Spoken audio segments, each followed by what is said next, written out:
Okay.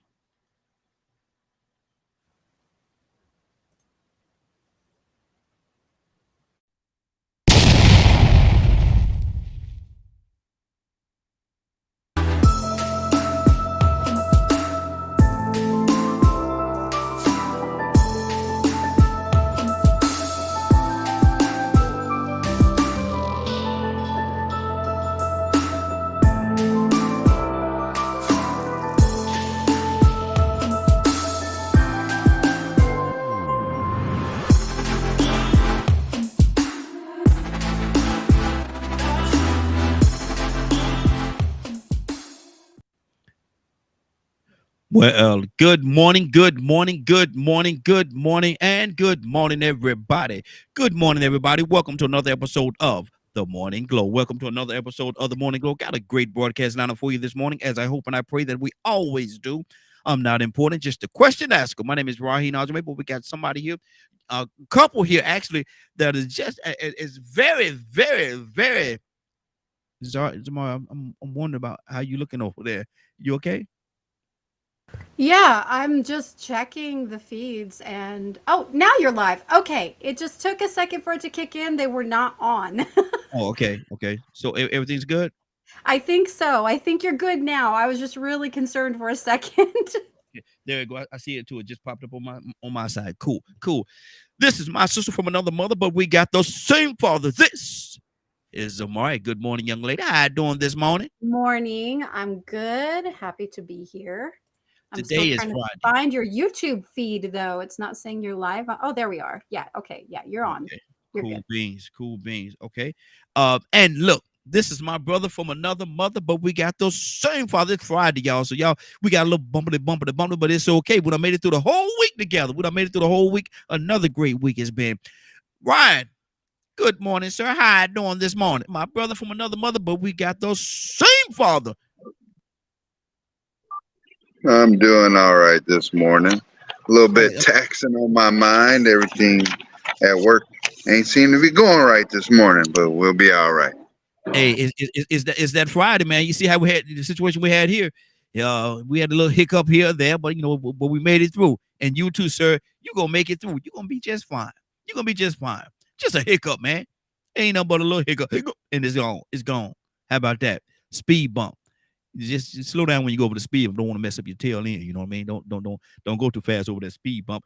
Toussaint, my brother from another mother, but we got the same father. Good morning, sir. How you doing this morning? Doing well. Good morning. Man, everybody tired this morning, man. Where you at? Wait a minute. Wait a minute. What is going on this morning? Everybody Hmm. teared.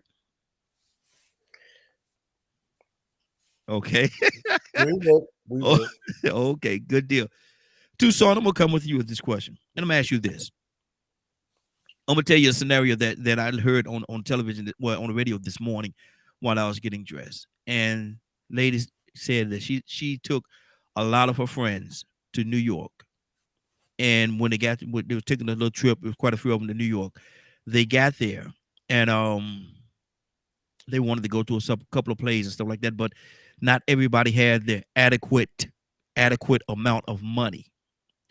And because they did not have the adequate amount of money, she ended up loaning a few of their friends money to go to the shows, the Broadway shows that they wanted to go to. It's been 6 months. It's been 6 months. They've been home. Everything's seemingly going well. But Toussaint, nobody has said anything of the people she loaned the money to. Nobody has said anything, excuse me, about paying her money back. And she was asking the question, should she approach them about her money, or should she just let it go? Because she see them buying different things and living it up, but nobody's paying her money back. Toussaint, what should she do? Learn lesson learned well. Hmm. Lesson learned well. I guarantee you, she won't do it again. Mm-hmm. I've had to write off, and I'm pretty sure all of us had to write off something that we've. When you loan something to somebody, you might have to put in your mind somewhere, write that off. Wow. Because you see, it's easy to borrow. It's the paying back is the problem. Mm-hmm. And if people don't mention what they have borrowed, at least me, I don't mention it either. They Mm-hmm. know it. Yeah. But if they just go and I watch and I say I'll be watching, and I'm not talking about no $20. Yeah. Yeah. I'll be watching and they eating shrimp and crab legs and all that, and I'm saying to myself, Something don't seem right here. Going to the amusement park with the whole family. Mm. I'm watching and I'm saying to myself, hmm. And I don't say a word. Yeah. Now, somebody else might waste their time. But if somebody doing that, let it go. But you Mhm. learn that lesson because Mhm. some kind of way, some people come back. Yeah. Now, what you gonna do then when they come back again? That's when you need to say what you got to say. But other than that, they know. I had a Mhm. and I had a nephew, and every time he see me, Uncle Don, I ain't forgot you. Yeah. Yeah. And it was year later. Mhm. I ain't forgot you. I ain't forgot you. I said, nephew, look, I done wrote that off. Mhm. Especially with family. That'll break up a family. Yeah. I Yeah. got my oldest brother, you can't borrow it. Nope. No. He'll tell you right now, no, my same nephew, he was moving from Louisiana to Chicago. And right about Mississippi, he ran out of money. Mm. So he stopped to my brother's house and he asked for some help. And he said, you should have planned better Wow. before you left. Mhm. He said, you ain't going, no, I'm not going to lend you anything. So either you stuck right here in Mississippi or you going to keep, matter of fact, see, people will try you to see what you're going to do. I'm pretty sure they had money to go when they left. Yep. Yep. Yep. I guarantee you they bought what they wanted to, ate what they wanted to while they was on the trip. She Mhm. just didn't pay attention to it. So anyway, that's just me. Exactly. Exactly.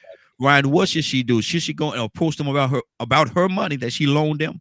Should she approach them about that money, or should she just write it off like Tucson said? Write it off. It's done. It's done. It's gone.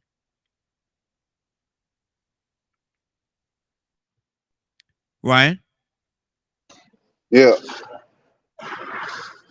I'm here. You talking about anything, Tucson? Yeah.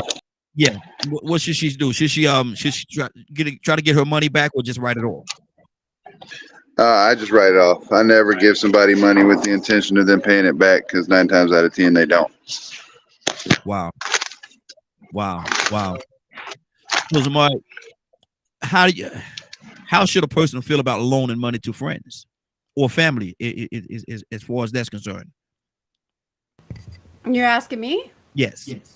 How should they? I mean, if you are the type of person that you're a giving person, it's nothing, right? As if you have it to give. Otherwise, you have to use some kind of level of discernment with that too, with your family and friends, especially, right? Because you're not loaning money to strangers. It usually is family or friends. Yeah. If you know the type of individual that let's say that person is not someone who's going to pay you back. Let's say that they have some sort of addiction and you know where that money is going because this happens, right? Mhm. So naturally, you're not going to loan money to people like that. If you are the type of person who is looking to be paid back, you need to say that Mhm. first and foremost, right? I will give you this money, but I'm expecting this paid back to me. If you Yeah. cannot do that, I can't give it to you because I really need this. This is something I need to pay my bills with, but I'm giving it to you because you're in a tough spot. So like what you were saying with this woman, if she paid for some of her friends to go to these events with her or eat out or whatever she did. So to me, if it was never said, if she didn't ever say, hey, I don't mind to pay for this so that we can all go, but I need it back. Yeah. If she never said that, that's her bad, because then her friends are looking at that as it's a gift. It's a token. right? Mm. You know, and that's, I mean, and I'm the type of person, if someone says, hey, I got you, I'll pay for you, I'm the first one. I'm always like, I will get you back when I can. Yeah. They don't even have to ask most of the time, right? I'm the first one. I'm like, when I got it, I'll give it to you. No problem. So it's, I guess you could even say it's on both ends, right? If the woman didn't lay it out like that, and none of her friends that she loaned that money to said, hey, I got you back when I got it, they're both wrong, really, on both sides. I don't know. See, I'm agreeing with you. And I'm gonna get a little feedback from your line that says, I'm agreeing with you. But it seemed to me, and this is just me thinking, if it's my friend and I'm going to bat, I'm looking out for you, wouldn't you? Can't we at least have a conversation later on? Hey man, look at here, man. You remember I did a little situation for you the other day when we was in New York. I mean, how we looking on that, man? How we looking? Are you able to give me something? I mean, where we at? But then again, it depends on the situation, because I got some people, I just tell them, you know, when I loan them something and they don't pay me back, I just tell them they come back to me. And a lot of times they do come back to you. I say, look, your credit bad.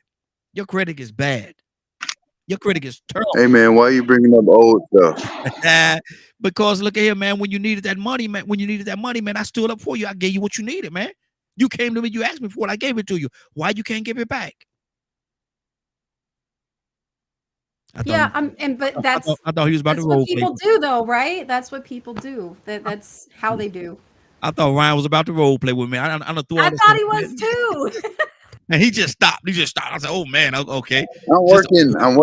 I gotta be working. I got you. But that's the thing right there, man. And see, and I understand. You know, sometimes people just don't have it. But my thing, just tell me if a person come to me and say, "Look, I know I owe you. Blah blah blah. I don't have it right now, man. I wish I did. I would give it to you. But when I do get it, I straighten this whole situation out. That way, at least we had that conversation. We had the verbiage. I know where you stand now. Okay. And I feel a little better about our situation. I feel better about our situation because you had a conversation with me. Excuse me. You had that conversation. And from that conversation, now I know that you're in a situation yourself where you just don't have it. Tucson, what do you say to that?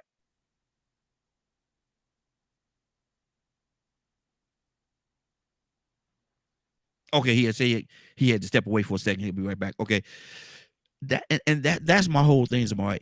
Just have the conversation with me. Just tell me you don't have it right now. I don't have it. We have had to borrow money before from friends, and one of my girlfriends that we borrowed money from, she was very generous to do that for us. And in all honesty, I completely forgot about it. Right. And I don't know how far down the road it was since we had borrowed the money from her, but she was confident enough in our relationship to where she knew she could come and say something to me. Hey, you remember when you borrowed this money, you guys still haven't paid it back. And I was like, wait, what? Oh my gosh, I'm so sorry. We completely forgot about that. But I think that's the other, it very well could be the other factor into that, is that people are not confident in their relationships to be confrontational and say, hey, remember that money I loaned you? I kind of need that back. Yeah. It's an uncomfortable conversation to have. And if you don't have that repertoire or just that, you know, that kind of connection in your friendships or your relationships with your family members, it might not ever get said because you're not sure how they're going to take it when you mention the word money. Yeah. And see, that could, it has divided so many, like Tucson said earlier, it has divided so many families and friends. You know, you loan people money and all of a sudden now they're out and y'all going out together and they spending all this money. They balling. And you're like, man, look at it. That's a nice outfit you got there, man. I like that outfit. Look at the nice shoes. Yeah. What you ordering? Oh, you ordering a couple of steaks, huh? Okay. Lobsters. Oh man, you're doing pretty good, ain't you? Off my money.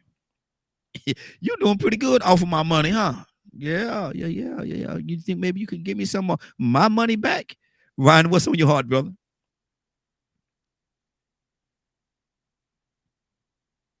I think he's busy at work. Yeah, you may be. Would you okay, so would you be comfortable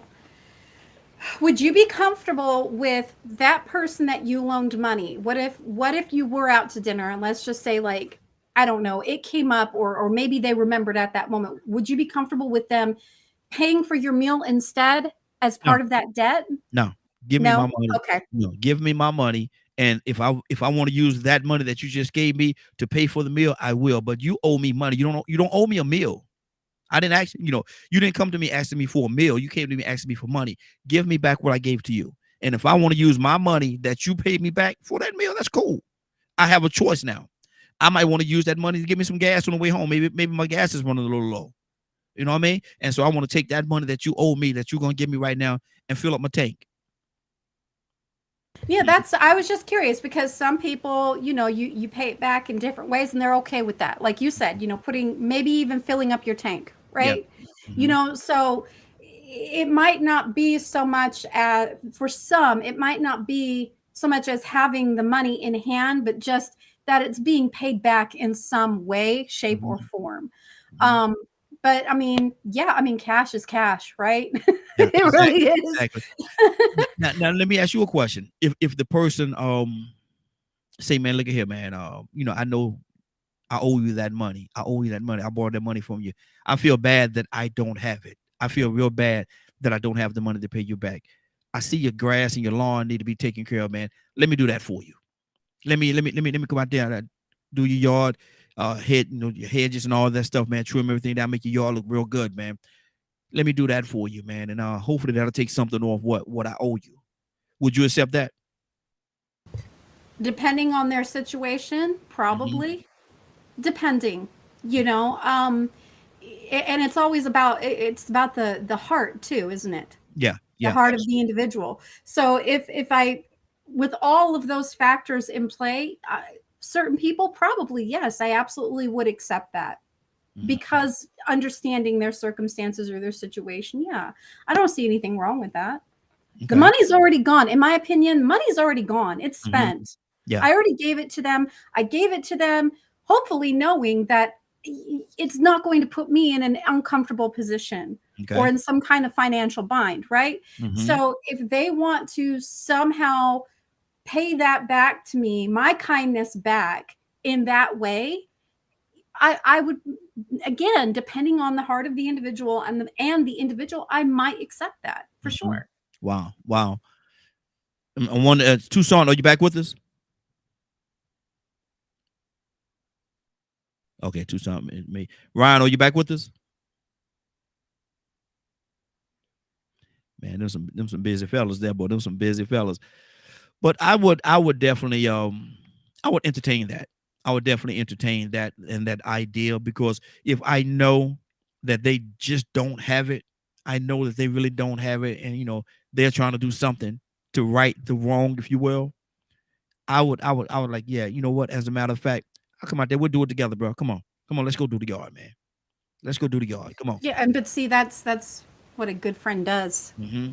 Yeah, yeah. That's what you're supposed to do. And it kind of reminds me of back in the day where you would trade one skill for another kind Yeah. of thing, right? The barber. Or if you needed horseshoes for your horse, you Yeah. would perform some kind of Mhm. whatever your skill is, you would do that for the individual so you could get the horseshoes. So it's kind of like that to me is what it is. It's that trade-off. Mm-hmm. That bothering system. That bothering. Bartering. Yeah. That's it. Bartering. I couldn't think of the word. Yeah, and it happens a lot, man. I wish there was more of bothering still going on today. I really do wish there was. Badger, good morning, sir. How you doing this morning? Good morning. You been listening? Say it again. No. Badger, what's wrong with your phone? What your line, man? I said no. I just got up. Okay. Well, you should have got up earlier. How about that? But listen, we talking about, man. A couple of people went. It actually was a young lady. She said her and a couple of her friends went to New York, and they went out. What is this energy saving? What is this thing saying to me? Says they went out an extra battery power. Okay. Is that I didn't plug my thing up. Okay, I got to plug my thing up. They said that young lady said they went to New York City. They took a trip and went to New York City. And while they were there, it was determined that a few of them didn't have enough money to adequately take care of everything they needed to do. They wanted to go to a couple of Broadway shows, and a few of them did not have the money to pay.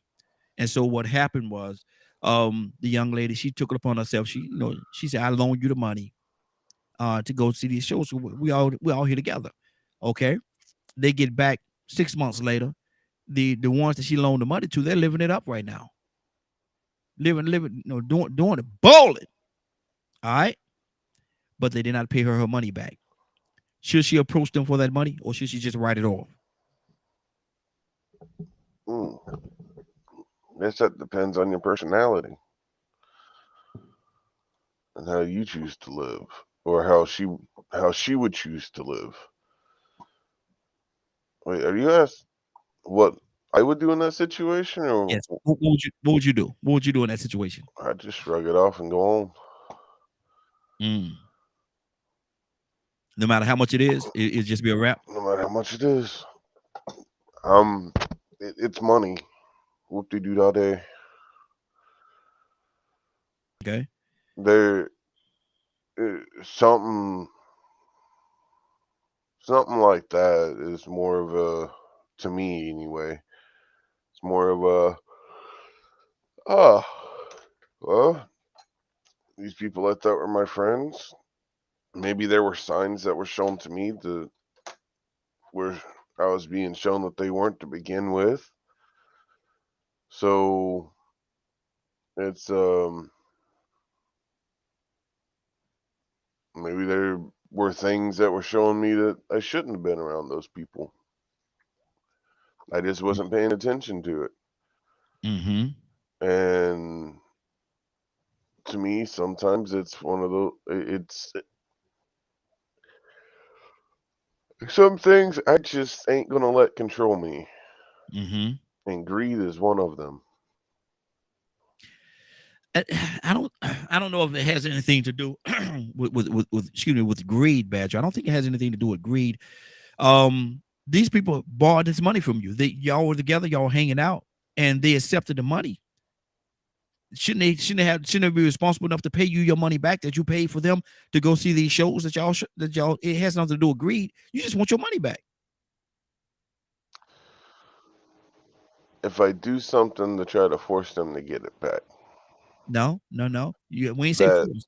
We ain't say force. We just, should you get your money back? When you loan somebody your money, do you expect your money back? Should you get your money back that you loaned them? If the agreement was that they'd give it back, sure. Wow. Okay. If someone loan me, I would personally give it back. But I don't. I've given out a lot of money, and people go, "I'll pay you back." I don't make those agreements with people when I give them money, because I understand how most people are. So therefore, I never have that expectation. Wow. If I loan you some money, and if I say if you come to me and say give me some money, and I give you some money, that's one thing. But if I say if we agree that I'm loaning you some money, it's a loan. A loan is a loan, and so I expect to get my money back because I loaned them. I didn't give you the money. I loaned the money to you, and if for whatever reason you decide that you don't want to pay it back to me for whatever reason that may be, your credit is bad. Don't come to me for no more money. Do not come to me asking me for not even 50 cents. If you want a drink out the machine, a piece of candy, don't even ask me for it. I'm not going to give it to you. Your credit is bad because you've shown me already how you deal with situations like this. Well, yeah, I'd stay away from them after that point. So you will allow it to destroy your friendship? It's not worried about a friendship thing. Because at that point, if their behavior is like that, but Badger, you didn't know. They're not honest. You didn't know until you loaned the money, brother. So before that happened, that was your friend, or so you thought. So nothing like that's ever happened before. It has, Badger, you go in a totally different direction, man. That has nothing to do with what happened. It's not a history lesson. I'm just talking about what happened with this particular situation. How would you handle it? Would you want your money back? It is what it is. Okay, cool. Zamar, what do you say to that? Zamar, got something going on over there. Tucson, are you back, brother? Tucson. Did you call on me? I did. Oh, I'm sorry. I'm hollering at kids. What'd you say? What do you think about the take that Badger took with it? I heard some of it. I'm sorry. I've been busy. What? Just give me the gist of it. And Badger was saying that it depends on who it is and how they do it and blah blah blah, and you know how the person this and it was almost like he was saying a history, and I say it's not a history lesson. It's just how you deal with that particular situation, that particular instance at that particular time, because you know everybody deal with things different, and I understand and I respect that. But my thing is, if I loan you money with the understanding that it's a loan, I'm expecting my money back. Now, if I give it to you, if I say I'm going to give you some money, okay, if you give it back, if you don't, I gave it to you. But if we come together and you say loan me $150, and I loan you $150, I'm expecting my $150 to come back. I don't want no interest and all that stuff, but I'm expecting, because you said you used the verbiage of loan. Yes. Yeah. I mean, if you're saying borrow, loan, float, can you float me some money? Even any of those words that are understood as I'm going to pay this back when I have my funds figured out, then you know, yeah. Let me hold something. What? Ryan said, "Let me hold something." Another verbiage. Oh, okay. Yeah, yeah. So, you know, as understanding what that means, and if you're not paying it back, or you just, you know, don't for whatever, that's a problem. You used a certain verbiage that made me believe that I was giving this money to you with the intent of eventually getting it back. And if you don't pay it back, yo, we got a problem, bro. We got a problem. Yeah, exactly. A problem in paradise, absolutely. Because my thing is this right here. You the one selected to say loan. You came to me and said loan. Ryan, what do you say to that, brother? If we use the verbiage, they come to me, loan me $150, and I say, you say loan you $150, loan you. You say, yeah, loan me. So that means you're gonna pay it back. Oh yeah, I got you, man. You know, by Friday, I have it back to you by Friday. Man, Friday done came and gone twice. Would there be an issue? You Ryan? Friday done came and gone twice, man. If you tell me you finna pay it back and you don't, yeah, it's gonna be an issue. About that. Let me hold something, and then you don't release the hold.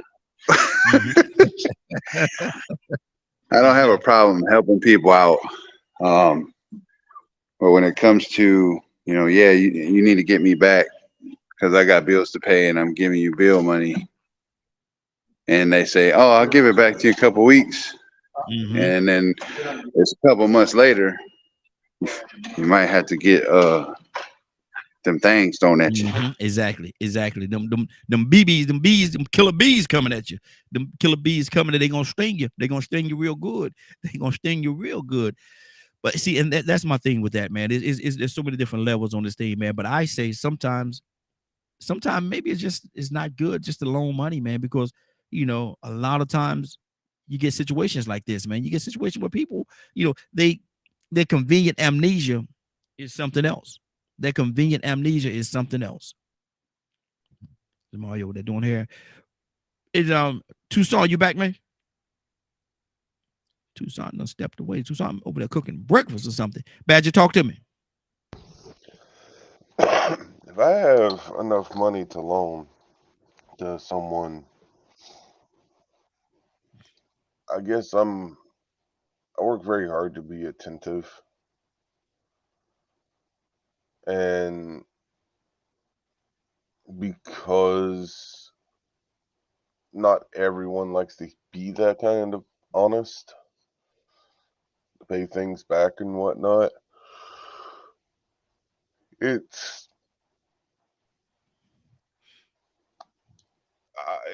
some of these situations you put up sometimes just blows my mind that a person would do something like that and they ain't being attentive or aware enough to know if that's a person that's going to do that or not, Mm-hmm. and therefore have an expectation that may not match the situation. So basically, the person loaning the money should know better. Is what you're saying? I'm saying the person that's loaning the money should be paying attention and react accordingly. Basically, they should know better. I wouldn't say no better. What do you mean by that? They should know not to loan that person no money. They should know better that this person is not the person I should loan my money to. Is that what you're saying? Yeah. Okay. So it's not just the person. I have a hard time blaming one side. But Badger, I've heard you say many times that if you see somebody that needs something, it could be a homeless person or something like that, and if you have it, you're going to loan it to them or give it to them or whatever. Should you know better? Because you're going to end up giving all your money away. So should you know better? If I have it in hand and I'm told to give it, I'm going to give it. The spirit don't tell you to give something if there ain't no purpose later down the road. Oh, wow, Badger, you going very, very, very deep. You know, now you know about the spirits and everything. Here we just talking about I'm a spiritual human being. You should know better and ask me questions like that if you don't want it to go deep. It has nothing to do with that, but I'm just asking you. It's a simple question and you complicating it. Ryan, let me ask you, Ryan, are you there? Yeah, I'm here. What? And maybe I missed something. What does this have to do with spirituality? Loaning money. Money is a spirit. Lord, look at this dude. Now look at this dude. Mm-hmm. Money got that evil all over it. Exactly. And hey, Badger, let me hold something. Exactly. Look how she lit up when she saw you, man. You see that, right? Yeah, she know it's Friday and I'm finna be home for 2 days. But see, and my thing, we're gonna jump off this loaning thing, but you know, we stayed on here longer than what I wanted to anyway. But my thing is this right here, man. Be mindful, and if you can't afford it, Oprah told me this a long time ago. If you can't afford to lose it, don't loan it. If you cannot afford to lose it, if you can't afford, if what they're asking you for, if you can't afford to lose it and not get it back, you might not want to loan it, because there could be a possibility where you would not get it back at all. You would not get it back at all. And that's just me talking. Zamari. Hey, that's like going to the club and waving around your rent money. Exactly. Man, it's gone. It's gone, bro. You better come up with another solution, because it's history. Zamari, today is Friday. We got a guest that's coming in too. And what time is it now? She'll be in about 20 minutes. We have a guest that's coming with us today. But let me ask you this question, Zamari. What is, in your estimation, and this is you talking, music that's on your playlist, what is the greatest song of all times? Can't hear you. I know. I was just saying, oh my gosh. The greatest song of all time? That's unfair. That is such an unfair question. So are we talking love ballads? Are we talking hip hop? Are we talking metal? What are we talking? The greatest song of all time? One song in your estimation, and nobody has this opinion but you. This is Zamari's opinion. What is the greatest song of all times? Oh my gosh. I have to go with Bohemian Rhapsody. Okay. Why did you select that one? Because of the different, just the way it goes. There's so much in that song, different ranges, different levels, and there's so much happening throughout that song. And I would love, and not that other groups or whatever have not performed it, right? But nothing can beat the original. Wow. It's just one of the greatest, in my opinion, well done songs that I've ever heard. Wow. Okay. Badger, what is the greatest one song in your estimation? Not what everybody else think. What do Badger think is the greatest song of all time? One song. Oh man.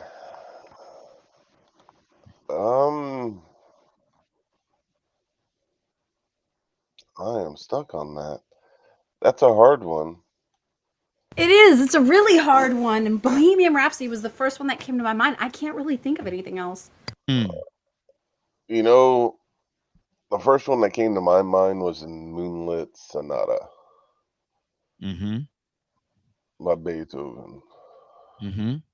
It is probably it has probably been one of the most played songs in the world Wow. for babies, for just. I think most people have at least heard that song once. Mm-hmm. Minimum. Mm-hmm. Wow. Okay. Okay.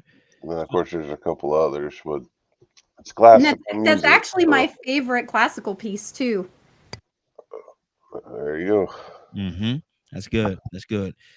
Okay. Ryan, come on, brother. If you had to pick one song, what is the one song for Ryan, the greatest song of all times? Bar none. This is it. Man. I can't believe y'all thinking so hard on this, man. It's hard because see, I'm a music head. Mm-hmm. I listen to probably 14 to 15 hours of music a day. Wow. So, and I listen to pretty much every genre except for gospel and country. Mhm. For some reason, I just can't get with it. Those two, the But country gospel. Okay, go ahead. see, for me to even attempt to break that down, it would have to be broken down by genre. So, Mhm. like, I like Moonlit Sonata. That's an amazing piece. But I also like Tchaikovsky's D major. So, like, classical music is a runaround. I would say if we was talking hip hop, it'd be the Jam Target Practice. It's all about genre for me. Yeah. It's all Okay. about genre. Okay. So we all these genres, you gotta roll them all up, put them in one soup, come up with one song. What's that one song? Why both of y'all shaking your head? I tell you, Mm-hmm. it's not something you're gonna hear on the radio. Mm-hmm. It's the wind in the trees. That's the greatest song ever. Wow. With the wind. I'm gonna have to look that one. I never heard that one. I'm gonna have to look it up. The wind in the trees. It's not. Walk out, you'll hear it. Oh, okay. Oh, that. Oh, you talking about nature? Yeah. You talking about nature? Yeah. I'm the nature Greatest boy. song ever. Woo! See, I'm the nature boy. Woo! Y'all don't know about Ric Flair. Y'all don't know nothing about Ric Flair. Cassandra, good morning. How you doing this morning? Good morning.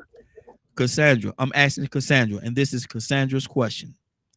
Out of all the music that you've listened to and that you've heard, what is the one greatest song to you of all times?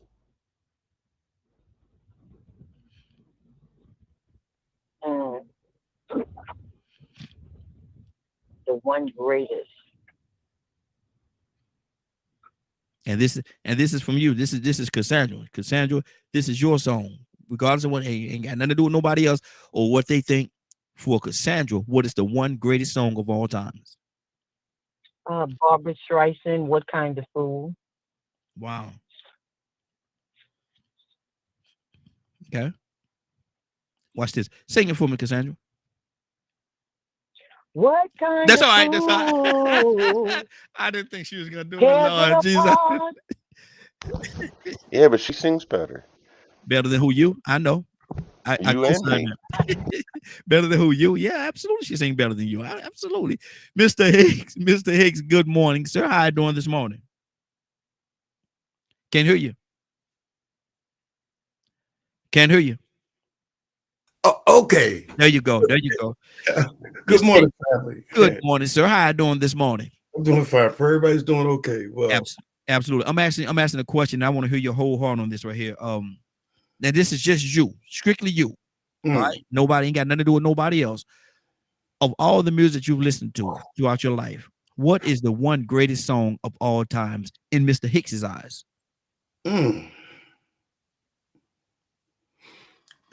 Oh, oh, oh, oh, oh, oh, oh, oh, oh, oh. Lenny Williams. Oh, that's the beggar. That's the master beggar. Lenny Williams. Yeah. You Yeah. never loved like I love. Mhm. Maybe you've never been through the things that I've been through. Wow, that's good. That's good. Rico, good morning, sir. How you doing this morning? I can't complain at all, man. How y'all doing this morning? Hey, it's Friday, brother. It's Friday. It's I heard Friday. that. And you're gonna be able to get your boogie shoes on tonight. God don't matter, get your book. Man, I've been dancing all day. I got up out the bed doing the split and spinning cartwheels and things, bro. I'm ready to get my boogie. You know how you do how they back in the day they did the split, then they slid back up to their feet. Yes, Real sir. smooth. Yes, sir. Old school, man. And spinning around about 20 times, you get dizzy, and you try to keep yourself together because you know you're dizzy. Exactly. Come on now. Come on now. But Rico, of all time, the greatest song. Now, this is Rico. And they're asking Rico, what is the greatest song of all times? Rico, what would that song be? Man, I couldn't just pick one song. You know, when they do these GOATs and greatest of all time thing, I've tried it before, then I always come right back and find another something that can equate what I feel about that one. You know what I'm saying? But I'm gonna say, if I had to just say spiritually, the best song that I hear is the song of birds chirping. Yeah. Every morning when I get up, it let me know, okay, the day has started. A lot of times I wake up before the birds chirp. But when I wake up, man, I hear them through my window sometimes. You know what I'm saying? You hear them chirping. So that's always beautiful music, man. But if I just had to put a name on, I'll say a couple of songs. I couldn't just say one song, man. A few songs, man. I would have to go with Change Gonna Come by Sam Cooke. Oh, yeah. The Makings of You. People Get Ready. All those cases. So many Curtis Mayfield joints. What's Going On by Marvin Gaye, Ball of Confusion by the Temptations. I mean, it's too many for me to say that I have a greatest of all time. My favorites list is full of what I've called my favorite songs. You know, I think Fantasy by Earth, Wind and Fire. Oh my goodness. I mean, you know, so it's too many for me to just put on just a greatest of all time. But that Change Gonna Come is one that'll probably, you know, that's one I'll probably say if I had to have a funeral procession or you had to send me out on a song, you know what I'm saying, that would be one of them that I want you to, you know, have people serenade.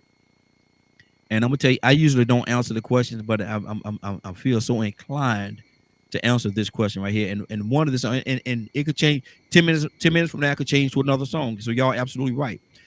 But I'm gonna tell you something. Song and I like songs that have depth, that mean something, that has a message in it, that's actually talking about something. And that song, old Michael Jackson, man, The Man in the Mirror. Gonna make a change for once in my life. God almighty, boy, did I hit that note, y'all? Go ahead, Zamar, go ahead. I just thought about another one too, and so there's two songs that I absolutely love, and it still applies to this world today. And one is John Lennon's Imagine. Yes. And the other one is Mad World. Have you guys heard that? Mad World? That's the other one. Those are my two top favorite songs that I swear to this day still apply. Wow, that's good. That's good. And I heard the John Lennon, Jordan. I heard that. I might have to look the other one up. It's by Tears for Fears. It's called Mad World. It's a great song. Great song. Okay. I have to definitely look that one up. Badger? Man. I have to say, like, there's like three for me. As far as like the way society is right now, kind of thing. One would be Michael Jackson, They Don't Care About Us. I don't know if that's the actual title of the song, but I believe it is. It is. Superman. SUPAMAN.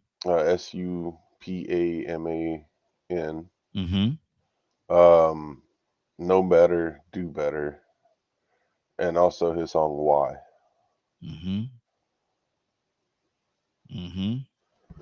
Wow. Mr. Hicks?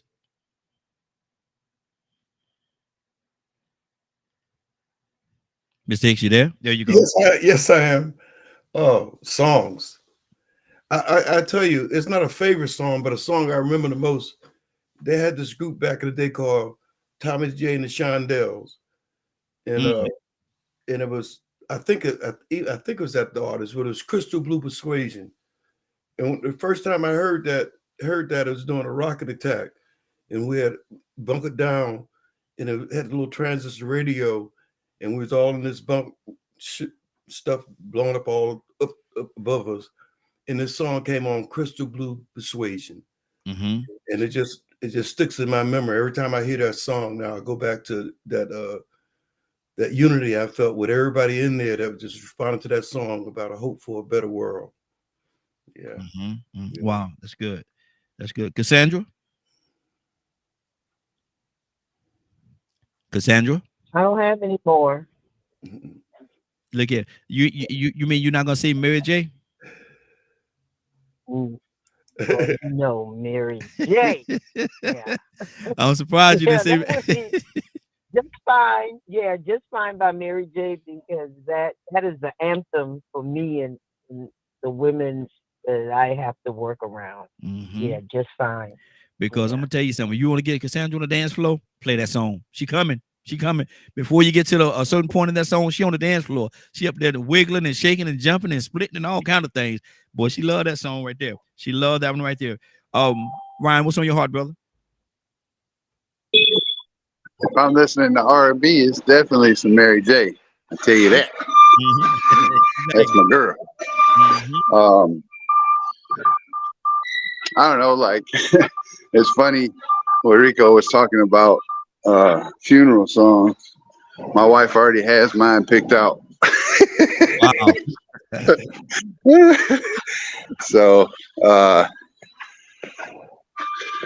you know, a lot if I'm trying to clear my mind and stuff like that, I listen to a group called Wardrunner. Their shamanistic music gets you in that mindset. Clear your thoughts. Get stuff off your chest. Somebody got some background noise. Somebody got some music playing in the background. But yeah, I mean, like I said, I could never pick an absolute favorite music piece. It's never gonna happen, no matter how hard I try. Wow, that's good. That's good. And it's hard to pick just one. And I know it was a tough question because there's so and everybody loves music. Music has play a big part and a big role in everybody's lives, based on where you are, what you're doing, and what kind of mood you're in or want to be in. Music can influence that. Music could absolutely influence that. Rico, let me ask you this question, brother. 'Cause I know you got a musical background, and we spoke about this, I think, on our Real Man Being Man before. But how controlling is the pitch, and different things of that nature in music, the tone and all that stuff? It's more influential than controlling. It controls the emotions. I mean, like if you listen to enough strings, high-pitched strings and harmonicas, things like that, if you're not careful, depending on how they put it together, you'll start getting a real emotional feeling that may bring about tears or sadness. Wow. Or sympathy. It can give you the sound of maybe a woman crying or a baby crying or something like that. You know, it's funny how music can give you certain moods and rhythms. You know, I used to have certain music that I listened to when I was ready to go do something evil. You know, when I had premeditated something and I planned to go get some revenge, I would put certain songs on. Actually, it would be songs that I made. You know, and it would put me on a level to where, you know, it didn't hurt me none to empty a whole clip. Wow. And I had those songs that, you know, would put me in a revolutionary mood. And it also would depend on the environment that's going on, the atmosphere that's going on around you. You know, that music can really influence that. That's why people shout and cry so much in church. You know what I'm saying? They go to church and they have that music, man, that pitch and that vibration and harmony. All of those things play a part in that getting you into that spiritual mood. You know, that's why people chant when they go into these other groups and they do all these different things. They hum and chant and hum. Yeah. It's to get you in a certain place. You know, when you saw Tina Turner, she was meditating, and you heard her hum, and she was trying to get to a certain place that she was meditating. So it's a universal spiritual connection that has everything in vibration. You know, if you go out into space, you'll hear sounds. Yeah. And you have to ask yourself, where do these weird sounds come from? What's making these sounds? And that's just the function of really what makes us exist. It's a certain vibration that exists that allows us to exist. If it got out of whack, we might not be able to exist in this form.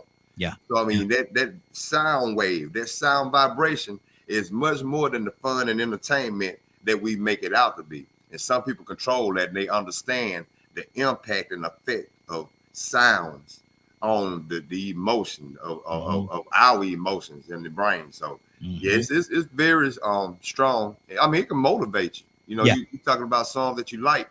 There was a song I like called "I'm the Man." Oh man, that song is so positive, man.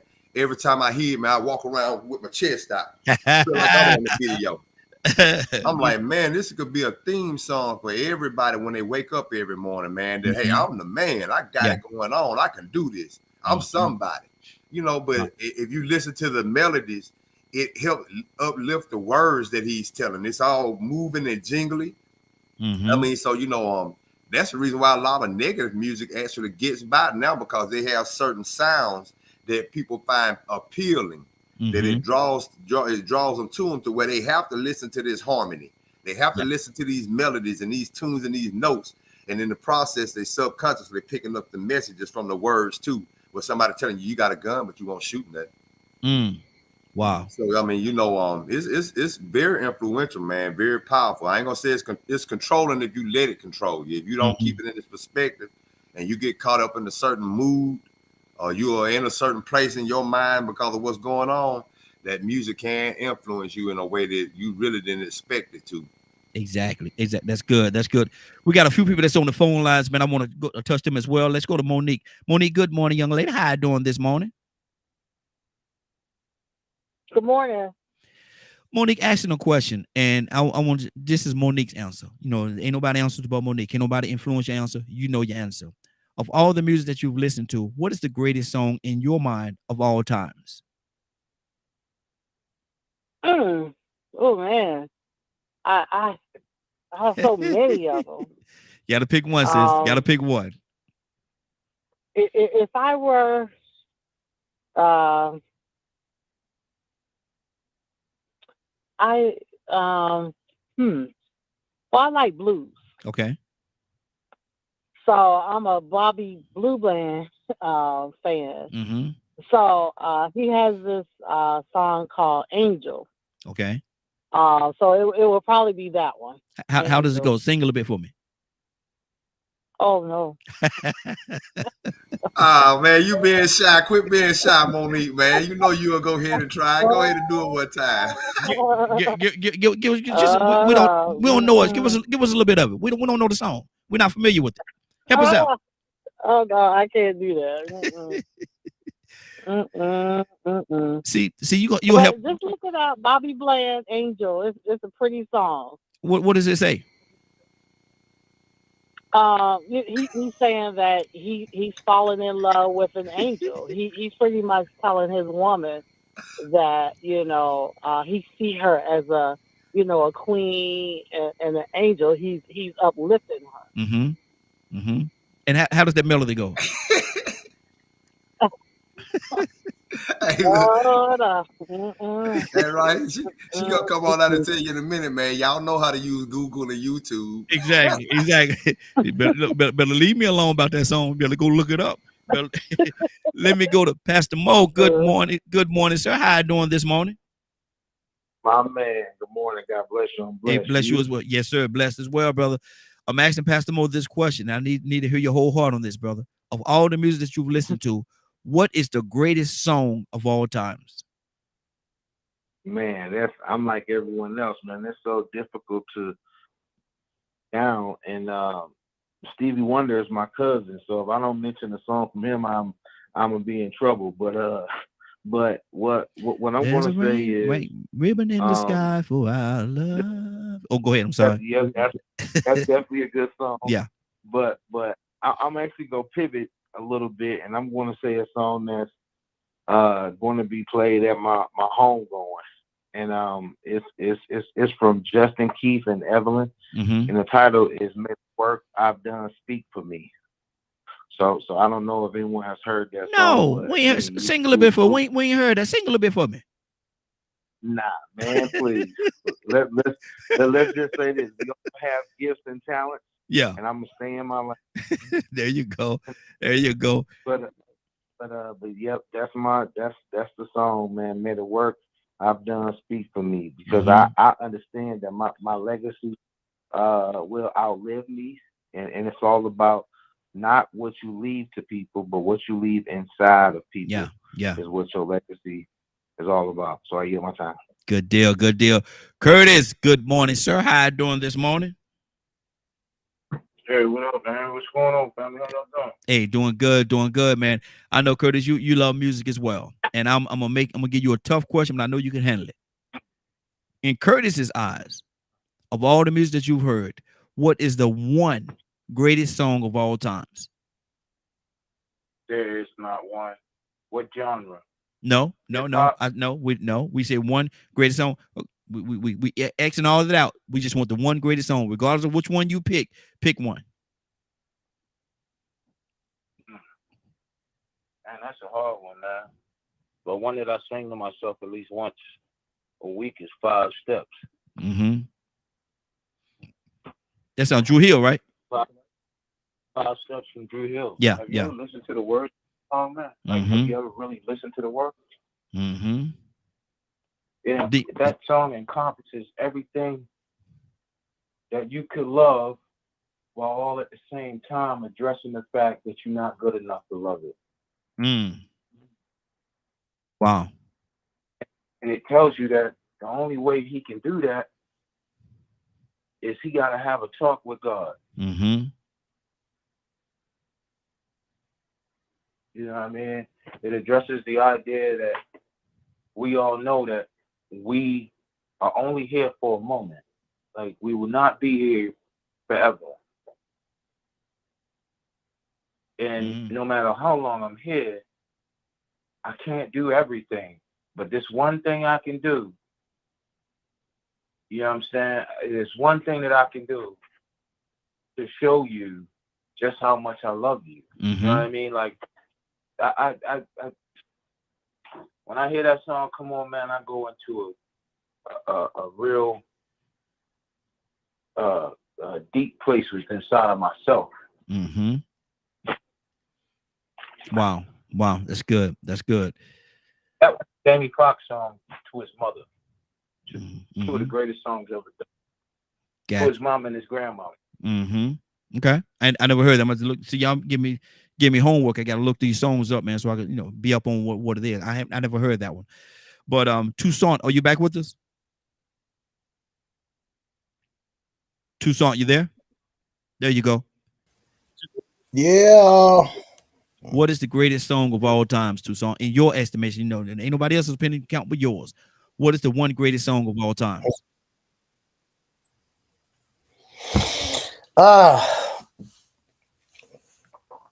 I'd have to say from where I am. At this point, I'd have to say Amazing Grace. Mm-hmm. And it is what it is. I mean, most people have heard it somewhere or another. What's your rendition of that, Toussaint? Let us hear a little bit of it. What's your rendition of it?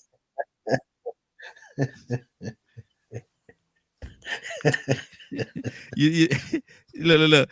Zamar said, "Wise man, sing a little bit for us." Come on, give it to him. You really don't want. Let me turn the camera off. Cassandra said she'll help you. Cassandra, you gonna help me? Mm-hmm. I don't know if she said, She said, yeah. Say she's gonna help you. She said yes. I'm sure y'all curious to find out if I can. Absolutely. Go ahead. Give it to him, man. Give it to him. Oh man, amazing grace, how sweet the sound. That's enough. Look here. That's better than what I could do. Mhm. That's Look enough. here. Your That's help didn't come in though. No, but that's okay. She'll get in next time. That's all you. But look here. I'm gonna tell you something. You keep practicing, boy. You're gonna catch up with me in a minute. Keep practicing. I know, but you know when you do it, Yeah. Raheem, you be like, amazing grace. Hey, hold on now. Y'all are laughing too hard on that. Hold on now. They got about 4 different keys jump in at once. I would give y'all a little bit, but I'm saving my voice for tonight. I'm saving my voice for tonight because y'all know what it is, what's going on tonight. Now, look here. They say, look, is his throat cut? Rico. What's going on, man? Man, look at here, man. Tucson hit a note or two. Now all of a sudden he Michael Jackson. Oh, He done hit a sounds note. good. Now see, there you go. There you He go, sounds gas. good, man. Man, look, there you go, gassing him up. Look at that. Look at that. I told him, man, if he keep practicing, if Tucson keep practicing, he gonna catch up with me in a minute. He gonna catch up. You know what that's code for? What that? If Tucson keep on, I'm gonna have technical difficulties with his stream. You gonna block him out. He's shining a little bit too much. You gonna show Tucson something. Look here. No. The Joker trying to sing again. Oh no. Oh, You gonna make me no. look bad like that on my own show? No. Tucson can sing. I knew it. I seen Tucson singing before. That brother can sing, man. Oh, he back. I can't talk good about him now. But yeah, he do pretty good, man. He do pretty good. Mr. Hicks. Mr. Hicks, you there? Yeah, I am. Wow. Sing, Brahim. Man. Sing, Brahim. Look here. You got somebody singing? Uh, You got somebody over about to sing? No. It seems like I'm catching a cold again. Every time I get over this thing, it keeps coming back. Mm-hmm. It's all right. It's all right. It's all right. You trying what it is? Basically, what you're trying to tell me is you ain't gonna sing. Is what you're saying? You got a cold and your voice is messed up. That's basically what I'm hearing you say. Yeah. I don't think I better say. I don't feel like being laughed. Okay, I'll tell you what. I'm brave. Go ahead. Hit it. You're enough. Hit it. Go ahead. This is a song that impacted me. It's by Nina Simone. It was written in 1967. Yeah, Okay. finished high school, and it was saying is that I'm gonna sing for the masculine point of view. Okay. Girl, I can understand how it might be kind of hard for you to love a guy like me, and I don't blame you much for wanting to be free. I always knew you go. I love you better than your own kin, baby, from the very start. And that's all you got. Wow. And you put that out there, man, and you made me think of my Boys to Men on Bended Knees. Man, they got a line in that song, man. That's I think one of the greatest lines. I ain't gonna say it was the greatest song, but one of the greatest lines of all time. Where he say, you got to believe in the spirit of love. It'll heal all things. You won't hurt anymore. I was like, wow. Whoa, that is some lines. Yeah. Yeah, that joker said, you got to, I would sing it for you, but I got to sing my voice for tonight. You got to believe in the spirit of love. It'll heal all things, won't hurt anymore. And he did go into, he said, I know that I was wrong. Blame it on me. He said, blame it on me. Don't worry about it. Blame it on me. I did it. But just come on back. What's the name of that song? On Bended Knees. On Bended Knees. Yeah, you get a chance, check that out. Yeah, I was, man. I'm so tempted to sing it right now, but Toy, you with a T is here. Sing a little bit, right? Go ahead, sing a little bit in the key of Z, so we can laugh at you. LMNOP. Wait, what? That joker say in the tune of Z. Oh, And I said LMNOP. You know what I mean? I sing it all over the place, brother. Toy, you with a T. Good morning, young lady. How you doing this morning? And I know I just need one more chance to prove my love to you. Come There on. you go. That's it. That's it. Good morning, Kunta. Boo. No, that actually Mama said Mama Sama Maku stop. Mama said Mama Sama Maku stop. Good morning, y'all. Good morning, sis. How you doing? Toya, I'm asking a question. I need to hear this. This is just strictly from Toya with a T. Strictly from you. All right. This is your answer. What is, in your estimation, of all the songs you've listened to, what is the greatest song of all times? Oh my gosh. Yo, why you be doing that? Why you be doing that, Raheem? You got to believe in the spirit of love. It'll heal all things. Won't hurt anymore. Oh, you just hurt my ears. I told my boy, yes, I hit that last note though. Boy, I hit that last note. Y'all heard it. You did. Yeah, you did. Thank you, baby girl. Look, baby girl, she liked that. Thank you. Thank you. She clapping for me. That's right. That's right. Sounding like a harmed cat. Won't hurt anymore. Okay, I don't mind it. Yeah.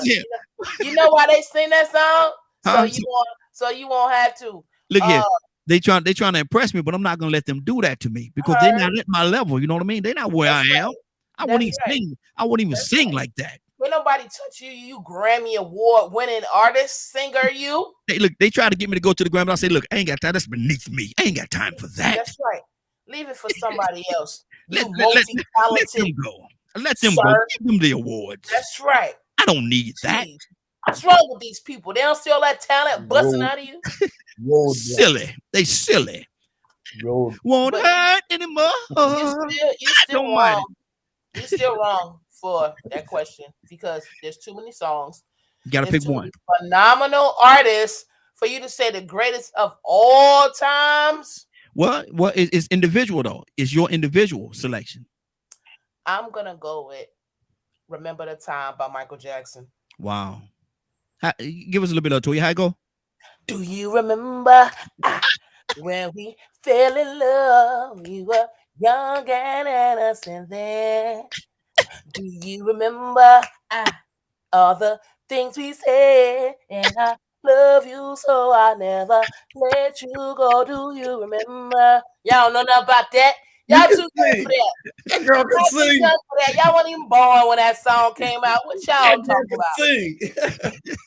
Hey, Mr. Hicks, you feeling some kind of way, man? She come on here and Tucson come on here singing good, and what you just did to us, man. You feel bad now, don't you? Oh, Miss Hicks. That girl can sing. Gosh. That girl can sing. Remember that movie with Ike and Tina Turner? Oh yes. Mm-hmm. She gave it a blow, and he went. That's what I just did with her. Yeah, girl can sing. Okay then. It's my band. Look, I thought you was gonna go sexual chocolate. That girl can sing now. That girl can sing. That girl can sing real. That's good music. That girl can sing. What are y'all on this morning? I don't know what Raheem took last night. Raheem got into some special cookies this morning. Okay. Yes, he did. Man, listen. I like it. But listen, man, look, we had a great week, man. We talked about some heavy stuff throughout the week, man. Friday, we should be to just relax, man. Friday should be the day we can relax and just have a good time, man. Yeah. Oh, wait a minute. It's Boogie Shoe Day. No. You better watch yourself. Girl, you done talked it up. I'm going to play the commercial. You done talked it up. Go ahead, throw that Boogie Shoe video. Are you ready? That boy, they're good. That boy, they're good. Hold on, let me pull this thing up, boy. Y'all ain't ready for this. If you are in and around today, if you're in or coming to the Atlanta or surrounding area, you need to do yourself a favor. Do yourself a favor and come on and be a part of Flashback 70s, 80s, and 90s Flashback Jam tonight, right here. It's gonna be in Snellville, Georgia. Snellville, Georgia. I'm gonna play this for you. And where is that? Here it is, right here. Check this out. 70s, 80s, and 90s Flashback Jam. Do you know how to party?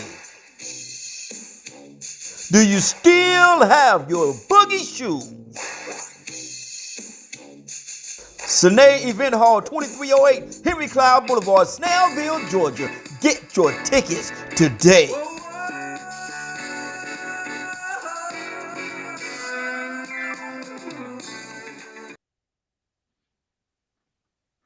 Make your way. Come on, see us. Have a good time with us. We're gonna have it's gonna be a party. How Don Caniggia say it's gonna be a stone cold jam. A stone cold jam. Let me go to Ryan. What's on your heart, brother? Hey, Carissa, they're good. They were good. We'll be doing that all day now. Yeah. Thank you. Exactly. Exactly. Oh man. What's the topic of conversation? I had to walk away for a minute. We're still talking about the same thing. Still talking about music. Yes, sir. Just like music. Man, music is everything, Mm-hmm. and music can sometimes be nothing. Mm-hmm.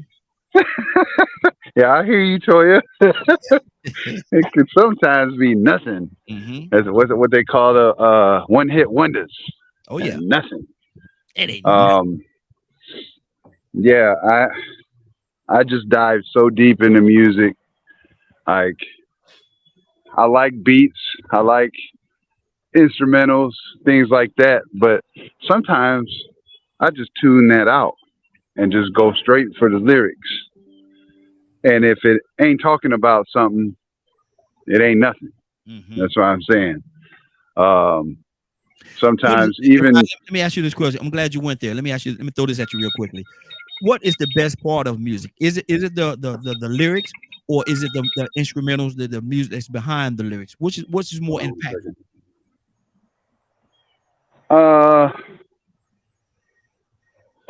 I think it's, to me, it's the instrumentals combined. Like, I don't need all the extra, right? Mm-hmm. I gotta have a little something there going on in the back, but I really focus in on meaning.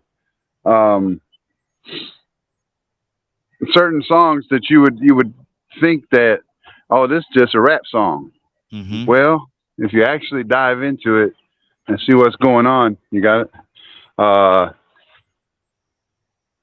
Then you really understand something deeper.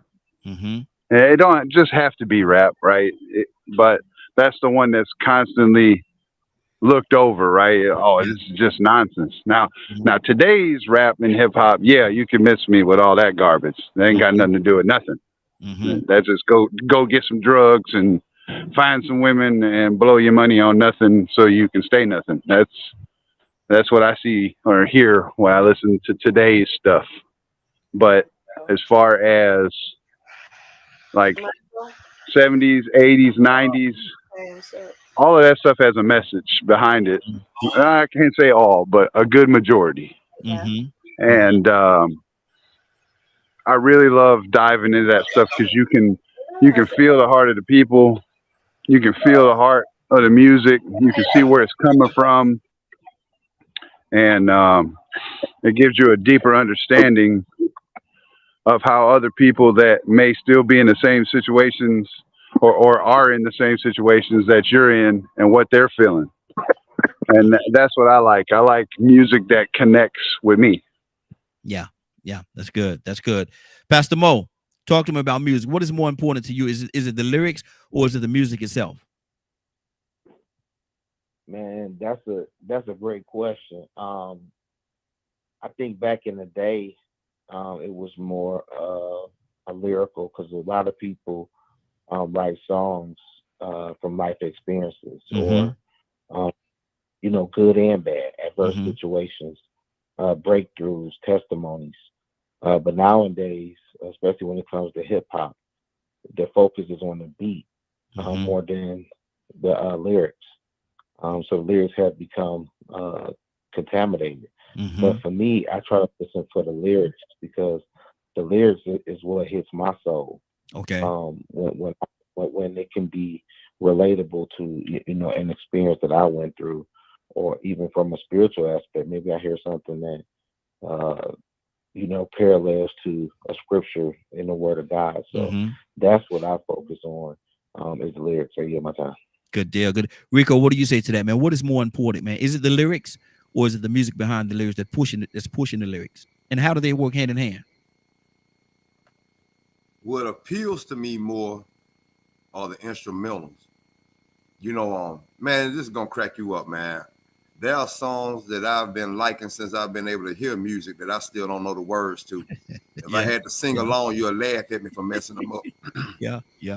And they should be second nature to me, like my ABC.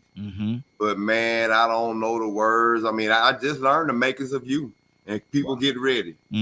I just learned the words to A Change Gonna Come. I only knew certain words because of the feeling that the melodies and all that gave me would overwhelm the words. Even though when I heard the words, I heard them and they meant something, but it didn't mean enough to me to want to memorize them. Or maybe they did, I just could not, because I would be so in tune with just the feeling. And see, that's the intention of music. So that's the reason why I say what's most important are the words, because the words are what you unconsciously sort of receive with that feeling. You know, sometimes after listening to some of these rap songs that I like the beats to, and I like the harmonizing with the auto tune that they're doing, or maybe the delivery with the rhyme pattern, I go and listen to the words now because they mumbling. And when they mumbling, they put words together and some words start sounding similar. And they start making sense of why they're wearing dresses, because some of these words start sounding like they're saying they're doing something else. I'm like, okay, you got to listen to these words. And it happened in rock and roll first. You know, they had a real bad time in the late 70s and early 80s with suicides amongst music. And then they start talking about Marilyn Manson. So they understand the influence of it. And so that's why I say the words are more important, because if you're not careful, you'll get these subliminal messages. You'll get them. I mean, you even have people that took the time to have music played backwards. Yeah. When they play it backwards, you would hear certain words and they would be like, okay, we didn't try to do that. We didn't try to do that. It was unintentional. But then you go and play it the regular way, you would see that little sound they made was ridiculous. And those words they said had no reason to be put together. But when you play it backwards, you hear that message. And so, I mean, it's impactful. It's important. The words of the music are very important because of the subconscious influence. But to me, I love those instrumentals, man. I mean, I think it's called "Going the Distance" by Bill Conti on Rocky. Man, that song give me chill bumps every time. Those horns. Man, a lot of that music with horns, Rick James and that guitar, and oh my goodness, you just go on, and I still don't know the words. But that instrumental, you might catch me on some Mozart or some Beethoven sometime. I'm gonna tell you somebody that I absolutely love, Rico. Young lady, one of the best musicians of all times, really. That's Miss Patrice Rushen. Patrice Rushen she's a beast, man. She's a beast. That girl, man. And she used to be over a lot of the music awards and stuff like that. She used to be the music coordinator over all that, make sure everything was right, because she's at that level, man. She's totally at that level. And let me ask somebody something. I ask y'all something. Am I the only one that catch myself liking elevator music? Oh Lord. Yeah, you don't know one, brother. Man, I hear elevator music sometime, man. It'd be like I start going along with it, man. I remember the tune and everything. Yeah, no. You're the only one, brother. I gotta go ahead and tell you, you're the only one, brother. I got a question too, Raheem. Okay. Do you go into the grocery store or the department store and start singing or humming as you go in? Because I do it all the time. What are you humming? Whatever they playing. Whatever they playing, I'll be like, and my wife be like, every time we go in the store, you do the same thing. But I be listening to the music, and I just be, it just do something. I don't know. Make me shop till I drop. Hey, I don't want to interrupt you, but guess what, man? The other day, I was in Sam's, and Sam's sounded a little different. I was hearing Usher music, man, and somebody started playing Lil Baby. And it had the cuss words in it at that, man, and they was playing it low. Man, there was more white people in there dancing than me. I was in line. I was like, wait a minute, I ain't supposed to be feeling it like this. And then I looked around and one of the white guys came up to me and said, hey, they getting it in here today, ain't they? I was like, man, it cracked me up to see how everybody was in there moving and jiggling when they were hearing the music, man. I was like, man, it breaks race barriers. It crosses all lines. Music can unite. Exactly. It can. Exactly. If nobody else have anything else they want to say on this, well, our guest actually just came in. I'm going to pull him into the broadcast with us. Anybody have anything they want to say on based on the music before we move on? Good deal, good deal. Bring our guest in this morning, Dr. Ellison. Good morning. Good morning, sir. How you doing this morning?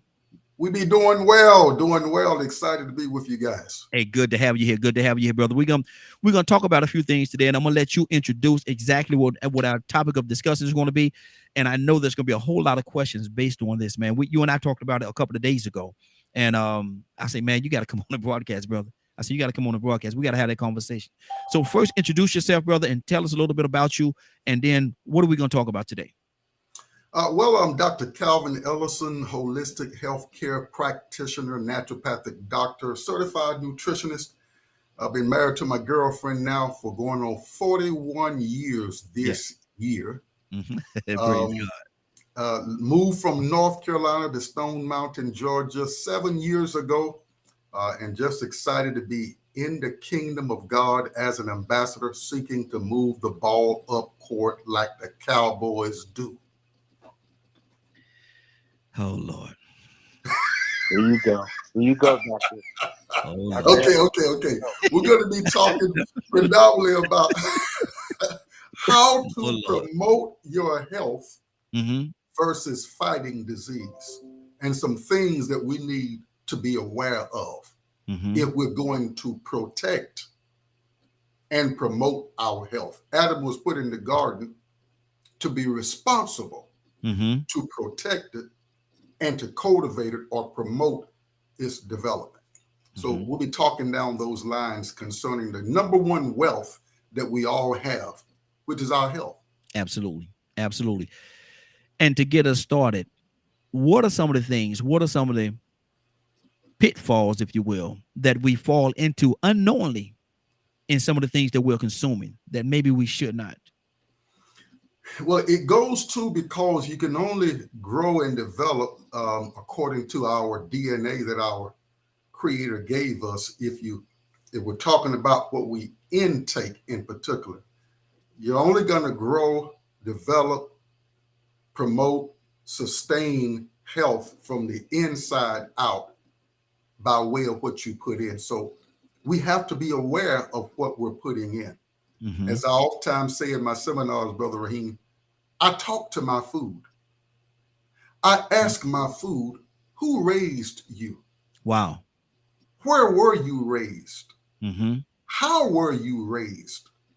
With what were you raised? And how far did you have to be shipped in order for me to find you in the supermarket and put you on my table? It is just that critical in a day that we're living in now, where we live in a country most technologically sound, probably most advanced economically, financially, but we got more sickness and disease than most countries. We got more hospitals, we got more doctors and nurses and all that stuff, but we got more cancer. We got more high blood pressure. We got more diseases. Something's wrong with that picture. It makes me want to do like what we did at 9/11. Let's put everything on hold. Let's check out what's going on here. The Supremes sang a song years ago, stop in the name of life before you destroy your heart. Now I'm just paraphrasing it, changing the words, and think things over. If I saw 5 family members die prematurely, it's time for me to stop. No, it's really time to stop at number 1 and ask the question, why did Aunt so-and-so die at 48? Or 62? I want to know why. These are precious lives. Why is it that when they do an autopsy on children, like they did years ago in, I think, Southern California, children between the ages of 18 to 22 who were killed in, gang wars and all that stuff. When they did the autopsy, they found out that a substantial number of them already had heart disease. 18 to 22. So I want to begin with we gotta stop. Let's take an inspection or an evaluation of what's happening. Why are these things happening? So what am I putting in that does not match the chemical makeup of this unique machine called the human body? What am I putting in it? And we need to start there, I believe, as a starting point, because everybody eats. You have to eat, for energy, growth, development, all that stuff. But I need to know, what am I eating? Who raised it? That's a concern, particularly when you pick up certain items and it got different chemicals in it, and you need a thesaurus to read what that word means. We got to stop. Yeah, because our ancestors would be like, you ate what? What is that ingredient? I don't know. You didn't take the time to find out. You know what I'm saying? So this is why I say, if it comes in a container, box, can, package, or if it simply has a label, one of the best things we can do to protect our health and promote it too is to read the labels, so I can know what the ingredients are. Brother, that take too much time, and I'm hungry, man. I want to eat, man. I ain't got time to read no label. Well, do it after you've eaten. But by all means, do it because you take the time to read. I hope you will take the time to understand what type of gas needs to go in that car. Yeah, exactly. You know what I'm saying? What type of oil to put in that car. We take the time to do that because I value my $75,000 car, right, for this soul. How much more this vehicle? I can go back and get another car, but I'm not going to get another body on this side of eternity. Exactly. You know what I'm exactly. saying? And I get it. I'm ready to eat. I've been like that too, but I've got to have some thought time and some planning time to take care of this, just like I do my vehicle. Exactly.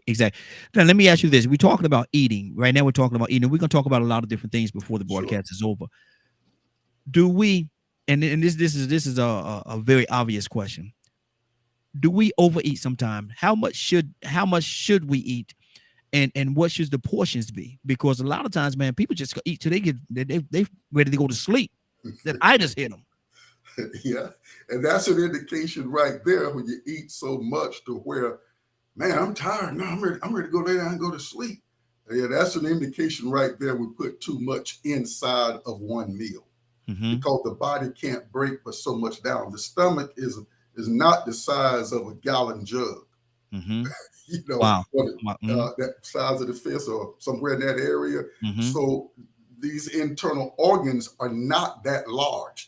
And there is the wherewithal in our system, but we've ran the stoplight so many times to where we don't pay attention to the internal mechanisms that say something like, you got enough for right now. Or we just bypass that. Yeah. Because we've done it so many times, just going to keep eating and eating and eating and eating. And then after a while, you're ready to go back to work, but you're too tired to go back to work. You're ready to go get a nap. Exactly. You know what I'm saying? Indication that I think I probably went over the limit of my consciousness, what my body can take. And of course, somebody 6'6" is going to need a little bit more than somebody 5'7", and stuff like that. But there is an internal clock or alarm system that we've oftentimes just violated, for whatever reason. What do we eat? How we consume it? What does that play in our output as individuals? We're gonna go around. I know everybody got a lot of questions. We throwing a lot of different things out there for a reason, because we're going to open up the questions for everybody to ask different questions based on what we're talking about right now. But what do you say to that? What do we eat? How much we eat? What is that? How does that impact how productive we are? You said about sleeping a second ago, but how does that impact it? Let me go to that second question first. If a person getting ready to get on the basketball court or the football field and they just overdo it, or like a bodybuilder that I knew of some years ago, he said his coach would tell him when he would come back after the weekend, said, now, I can tell that you've been into those donuts or those honey buns. Now you're gonna pay for it today, because we're gonna work that out of you and work it off of you. So if you overdo it when it comes down to performance time, yeah, it can affect your performance. And then what you put in can affect your performance in life or in sports, because there are some foods that give you greater energy than others. In other words, I can get a high by eating those 2-3 donuts. I'm gonna get some stimulation. I'm gonna get a burst of energy, but how long does it last, and what does it do to my body? Versus if I ate those foods that's got the good protein, the fat in it, and the fat will tend to give you more energy long term than that carbohydrate, that simple, the carbohydrate where we done separated the sugar from the fiber and all that kind of stuff. So yeah, we need food, I like to say, according to the human makeup. I have this law that I go by, that if the chemical makeup of what I put in the body and even on the body doesn't match the chemical makeup of my body, I'm talking about on a regular basis. We know there may have to be interventions because of various ordeals, but I'm concerned about the chemical makeup of that food.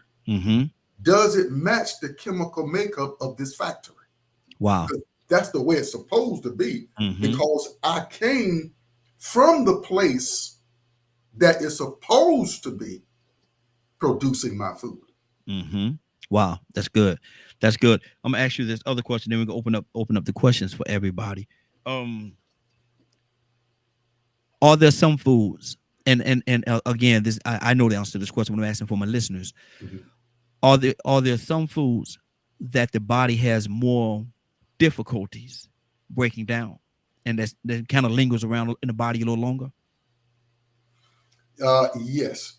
Certain foods will break down a lot faster than others. You take, for example, fruit, which are almost like what we call pre-digested foods. I think it's only like 2 or 3 hours, and hey, they're ready to get out of there, get in the system, do the job, and get out. But now, if I have 18-ounce steak, wow. And then on top of that, with no vegetables in it, rest assured, just by nature of what I just put in, I'm not saying that not to eat a steak, but it's going to stay in the system a little bit longer than that fruit or that broccoli. Wow. Good deal. We're going to go around and let everybody, I'm sure everybody may have questions. I'm not going to call anybody. You just kind of jump in. Anybody have a question right now based on what we're talking about? Yeah, this Pastor Mo. I got a quick question. Okay. Doctor, good to hear from you, man. Thanks for being here. Pleasure to be on. Yes, sir. Sometimes it's a struggle when you're trying to create a healthy lifestyle, make some changes, and your spouse or partner is not buying in. Can you just kind of give us some tips on what to do? Because the grocery bill can be extremely high if you buying what you need and they're buying what they need, and it can be difficult and cause friction in the home. I yield my time. So true. I'd say it needs to start, where everything needs to start at, and that is let's sit down and talk. Let's sit down and communicate. The recording has started. This session is no longer being recorded. Go ahead. That's me playing with the system here. Go ahead. Sure. I'd say it begins with let's sit down and talk, and at least let's just have an open discussion about long-term and even short-term health. And let's discuss what's better. Let's discuss some changes that we might need to make in our diet. Not a whole lot at one time, but let's bite the elephant, take the elephant on just one bite at a time, conversation-wise. And us together think about us, because we want to talk about our well-being and simple steps that we can take to better our health, so that as we get older, we're not an undue burden to one another and we grow old together, healthy. You know, just having that conversation, because communication is the basis of life.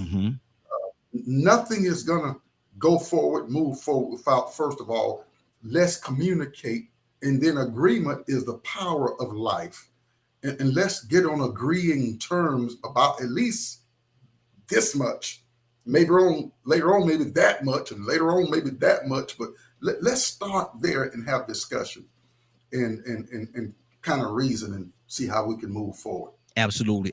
Great question. Great question. Good deal. Toya, you want to tell you have a question?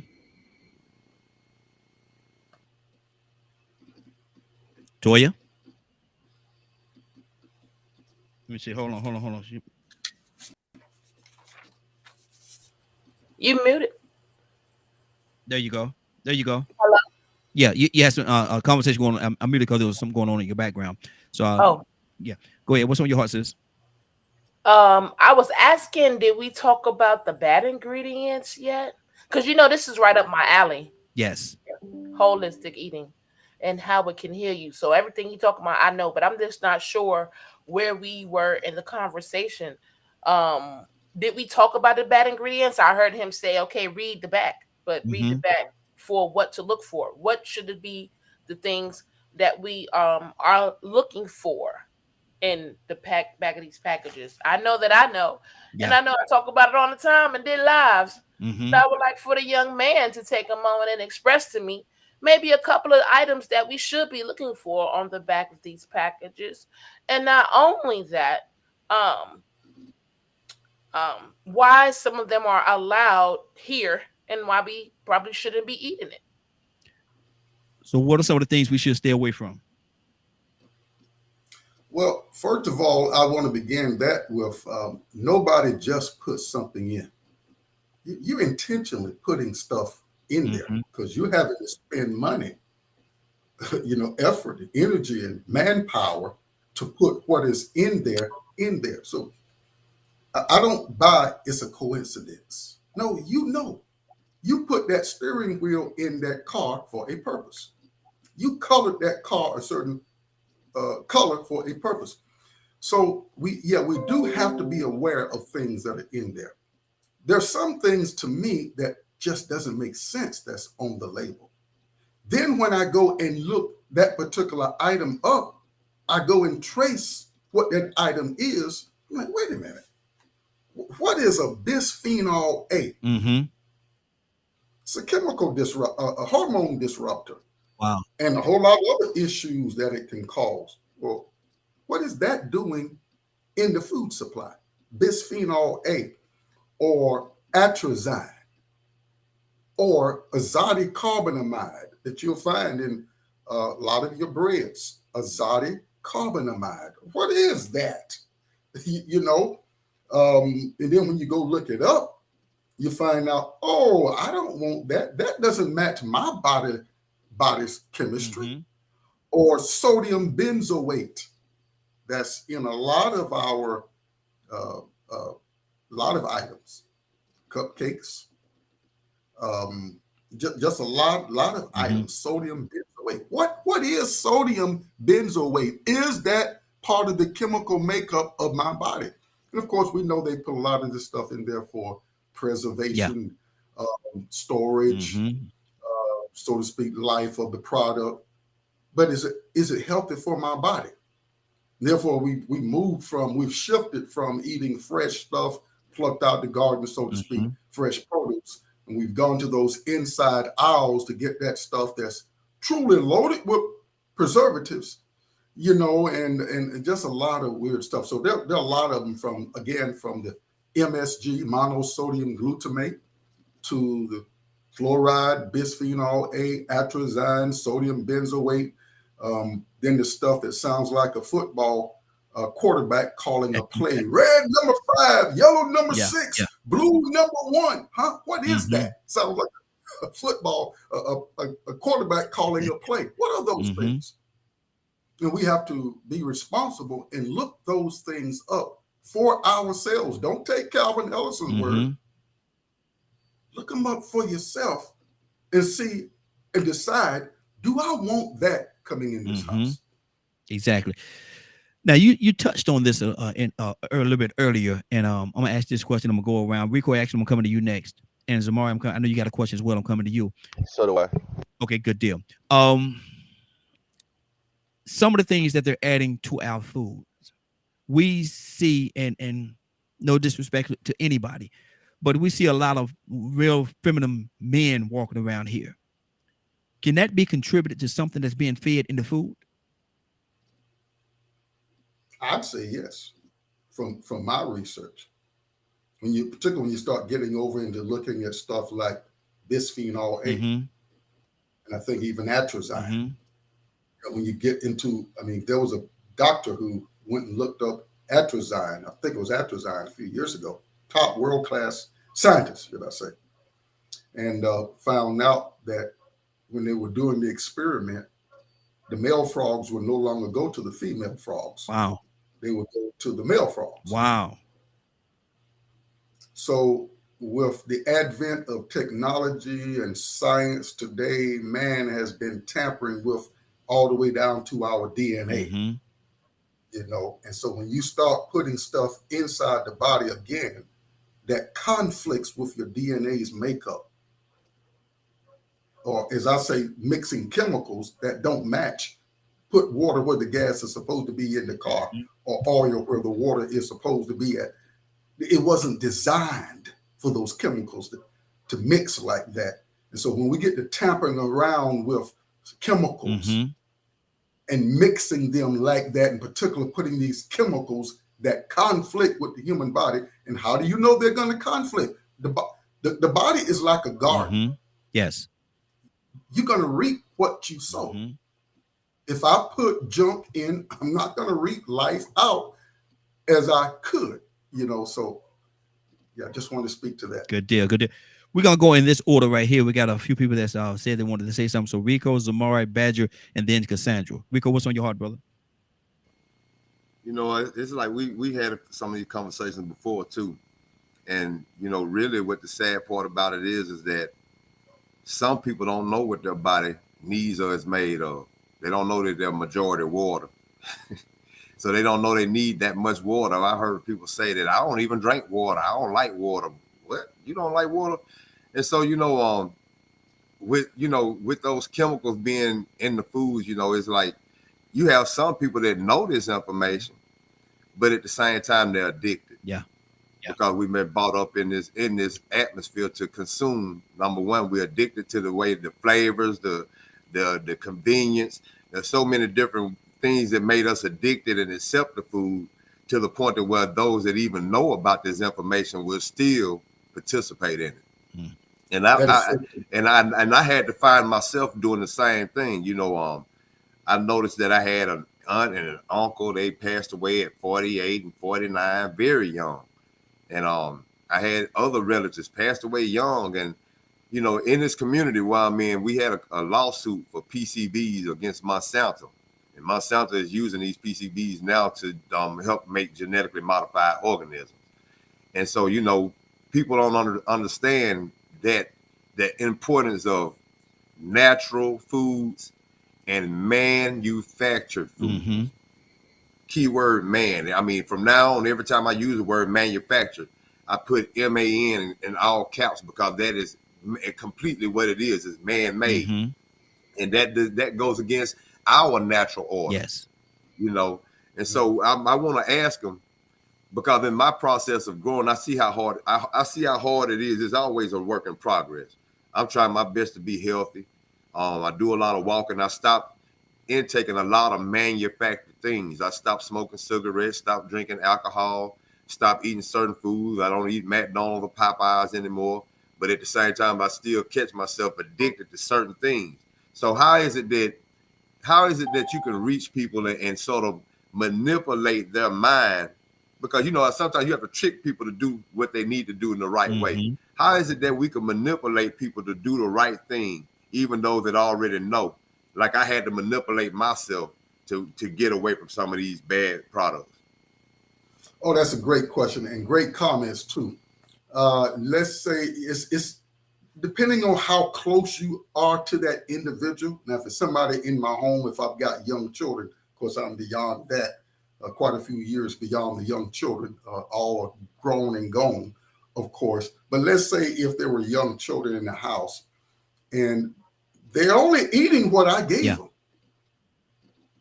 So I have to accept the responsibility, like it was years ago. One of my sons said, Dad, please give me some ice cream tonight. I feel like I'm going to die if I don't get any ice cream, please.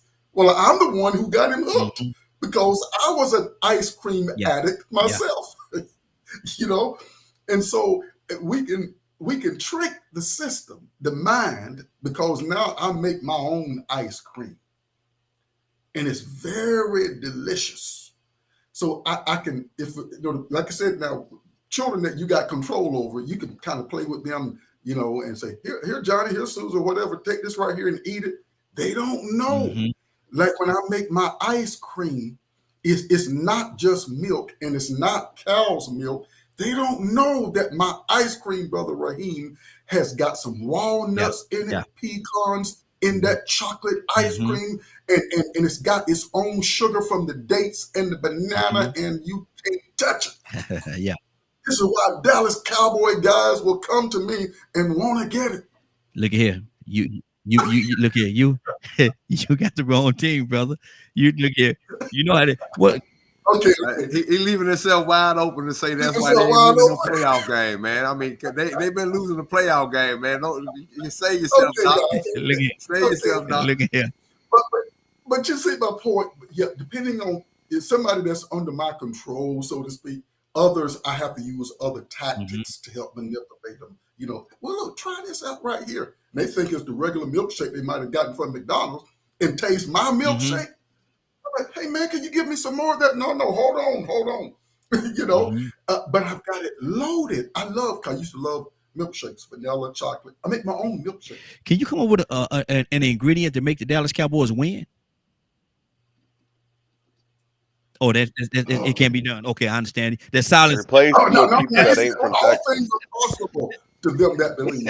And with that, before you get too far away from this, I know you had to wean yourself to a point to where you did this. What are some of the things you did when you caught yourself conflicted or still backsliding to where you were like, okay, I'm still catching it. I'm still. What are some of the things you did when it got hard for you to finally just continue to break away? Because some of the people that are trying, I'm still having a problem with that ice cream, you know. So what are some of the tactics that you use for yourself to push you forward over those roadblocks? Great question. One of them is remembering how I felt when I was on the bad stuff, how it made me feel. And I'm a guy, I don't like pain. You know what I'm saying? So how I felt utilizing that cow's milk stuff versus the stuff that I've made. I'm like, wait a minute, I feel much better. And I like that good feeling. I like that peace and harmony of body and mind. So I reminded myself, do you want that feeling? Or do you want this feeling? Yeah, that's good. And then I'll remind myself, do you remember the end result of so-and-so? Do you want to go down that pathway? Or do you want it to be more peaceful? I don't want to leave here fighting with cancer, eating my body up. I don't want to go out like that. Wow. So I use those are some of the tactics that I use. Good deal. Good. Let me go to Zamari. Zamari, what's on your heart, sis? And the phone lines are open too. We got quite a few people on the phone lines, but we had many lines. So give us a call, 508-924-3521, 508-924-3521. Give us a call. If you have a question for the good doctor, give us a call. I'm sure he's very equipped to answer any questions except how to pick a winning team, but that's okay. We'll have that conversation later. Zamari, what's on your heart, sis? Yeah, I just want to ask, because when you go in and you have blood panels done, for instance, okay, and you know they test your blood sugar levels and all these things, and one of the things that recently happened with my husband is they did tell him that zero sugar products were safe for him to consume, but I always feel like there has to be some sort of adverse effect even still with those zero sugar products that maybe even the doctors are not fully aware of because they're not doing the research. Because I know a lot of doctors don't. Unfortunately, they don't. So I just want to know what, if any, adverse effects can there be on our health with consuming zero sugar products? Well, from what I have learned over the years, and this is why, no disrespect, I appreciate and I encourage people to go check, talk and work with your doctor. But if you give me something that violates even common sense, I'm not going to buy it. Why? Because this is my body and I live in this body. My doctor doesn't live in my body. I live in it. And I have the final say so in partnership with you, being concerned for my health and me doing my own due diligence, because I live in the house of Calvin Ellison and I have that right to choose what I'm going to put in. But when I see something that says no sugar, red flag goes up. I'd rather get the stuff that's got the sugar than the stuff that says no sugar, sugar-free. Because when you go and trace, you do the research, you're like, wait a minute, the zero sugar. Oh, you're taking me to saccharin, you're taking me to Equal, you're taking me to Splenda, you're taking me to stuff that's manufactured, as the brother said earlier. I'd rather go with the other stuff. Wow, that's good. That's a red flag when I get to seeing zero sugar, no sugar in the ice cream. Then what is sweetening that product? Good deal. Good deal. Badger. So my house has to eat very healthy due to the intolerances my wife and kids have. So we've had to do, over the last 11 years, we've had to do a ton of research on food. And I don't know if you're aware of this or not, but right now California is working on banning, I think, like 5 so far, chemicals that are being put in our foods. Things like red number 5, titanium. It's titanium something. I'd have to look it back up to get the right names. But also, like, especially when talking about like GMO stuff, GMO products, the genetically modified products. Don't you also find it quite interesting as far as our health as a whole? Not only learning about our genetic code and where we're in the foods that our ancestors and stuff ate that are healthy for our body, but also be aware that a lot of the foods that science is trying to show us is not healthy for us, that our government puts people that are from those companies in positions of the FDA or the United States Health and Human Services, which the FDA is a part of. Ask your question, Badger. I think he gets where I'm going.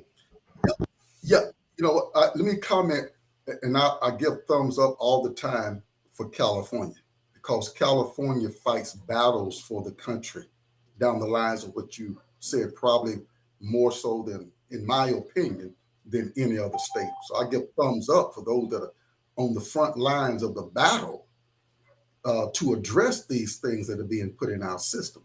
And this is why I went back, I made the statement earlier, I'm going to be in control, because this is my body. And I don't care what institution, what individual who has a title has to say, you don't have the final say so over Calvin Ellison. It's my body. I am to be the responsible party. Yes, I'll work with you. But if you come with some stuff, first of all, I want to know, are you eating what you're putting in our foods? Are you eating that stuff? Because if you're not eating it, why are you feeding it to us? So, and I'm not going to go junk, because it's junk that's loaded with red number 5, blue number 1, yellow number whatever, and all these other chemicals. It doesn't make sense. Feed it to the animals and let's see what it does to the animals and the insects. We got food items that are out there the insects won't even eat, and they're watching us as human like, I guess the insects are saying, well, we'll leave that to the humans because we're not eating that stuff. Insects. Yeah, yeah. So I'm with you, Badger, on that. This is why I'm a proponent that I need to take control of my health. Now I'll use whoever can work with me, but I'm going to be in charge because I was given the charge to take care of me. So if you bring some advice to me that conflicts, number one, the wisdom of the creator, I'm going to buck it. Absolutely. Absolutely. Cassandra, Toussaint, come to you next. Cassandra, you there? Raheen, I'm just leaving my doctor's office. Can I call you when I get in the car? I mean, can you call on me next? Yes. I'm getting in my car. Okay, that's fine. That's fine. I'll come right back to you. Toussaint, what's on your heart, brother? I want to throw something out here. And maybe this is a little twist, but it says, let's see if I can get it. Salt is good, but if salt hath lost its savor, wherewith shall it be seasoned? It is neither fit for the land nor yet for the dunghill, but men cast it out. He that hear hath an ear, let him hear. But anyway, what about food that has no season? What about seasoning your food? What effects does it have? Because I like season on my food. Some people, but I just wanted to find out that because sometimes, we just eat food that has nothing in it, and man, that's a rough deal. So what do you think about that? Yeah, I too, I'm like you, Brother Toussaint. I like to have flavor, taste. My mind goes back, Brother Raheem, at times to Fred Sanford. Come on. Yes, sir. Yes, sir. Sanford gonna have him something that has some flavor with it. Whether he was eating or drinking. Yeah. This is flat. Let's give us something that's got some kick power. Exactly. But working as much as possible to season it with natural stuff that just won't have a chemical reaction in your body, a negative reaction.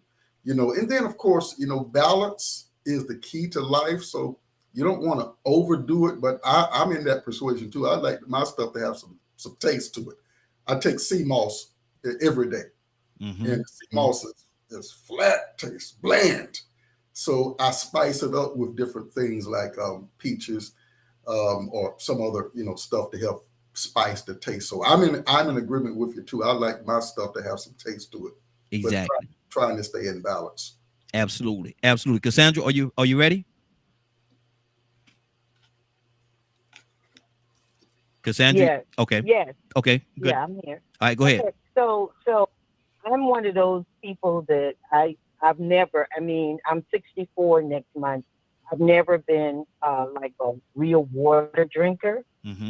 That's just, I've just never been a water drinker. I may drink a glass of water a week. I don't know. But, of course, I've tried to do better. It's bad. It's bad. That's bad.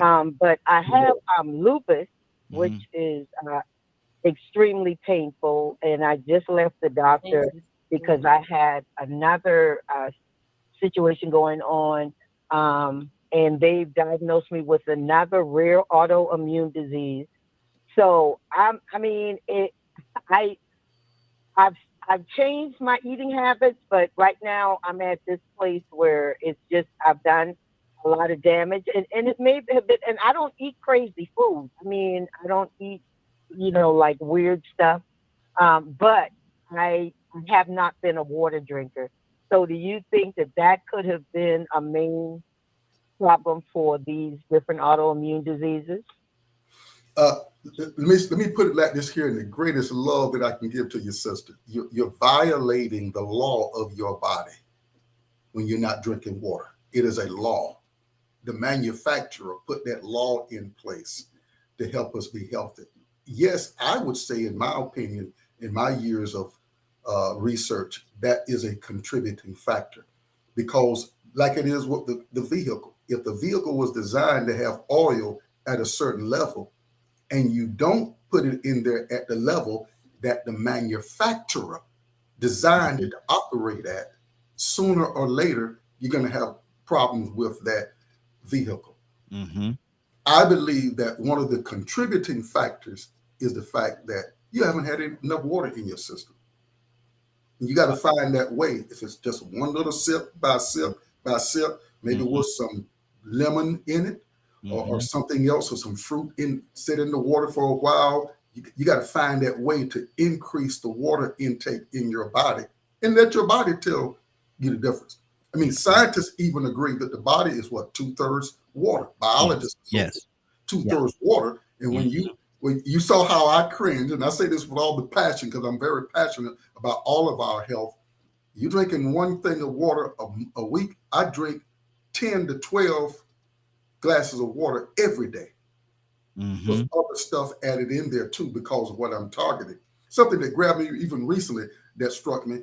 Tom Brady drinks over 12, I think 16 ounces or something like that daily. It's a lot. And we wonder how this guy in his mid-40s has been able to stay in the NFL.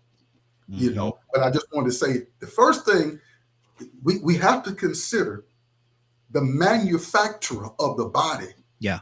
Designed it with laws. And when we violate the laws of the manufacturer, regardless of what my taste buds industries say, I'm going to develop problems. So let's go back to, I need to go back and believe what the manufacturer said about my body, regardless of what I'm thinking, and correct it there and start making those small steps to increase that water supply.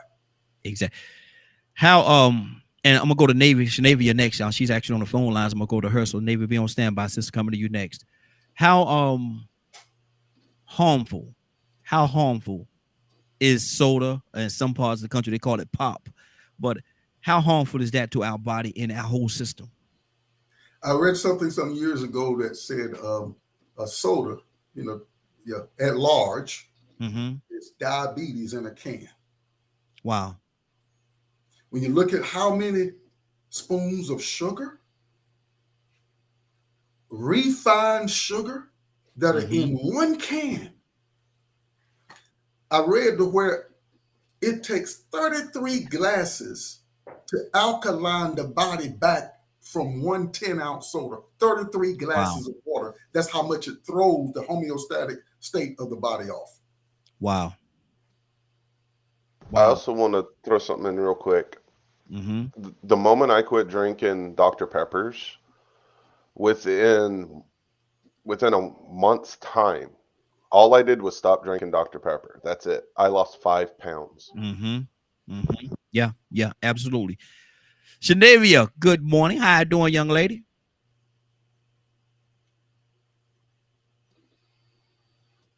Navy, you there?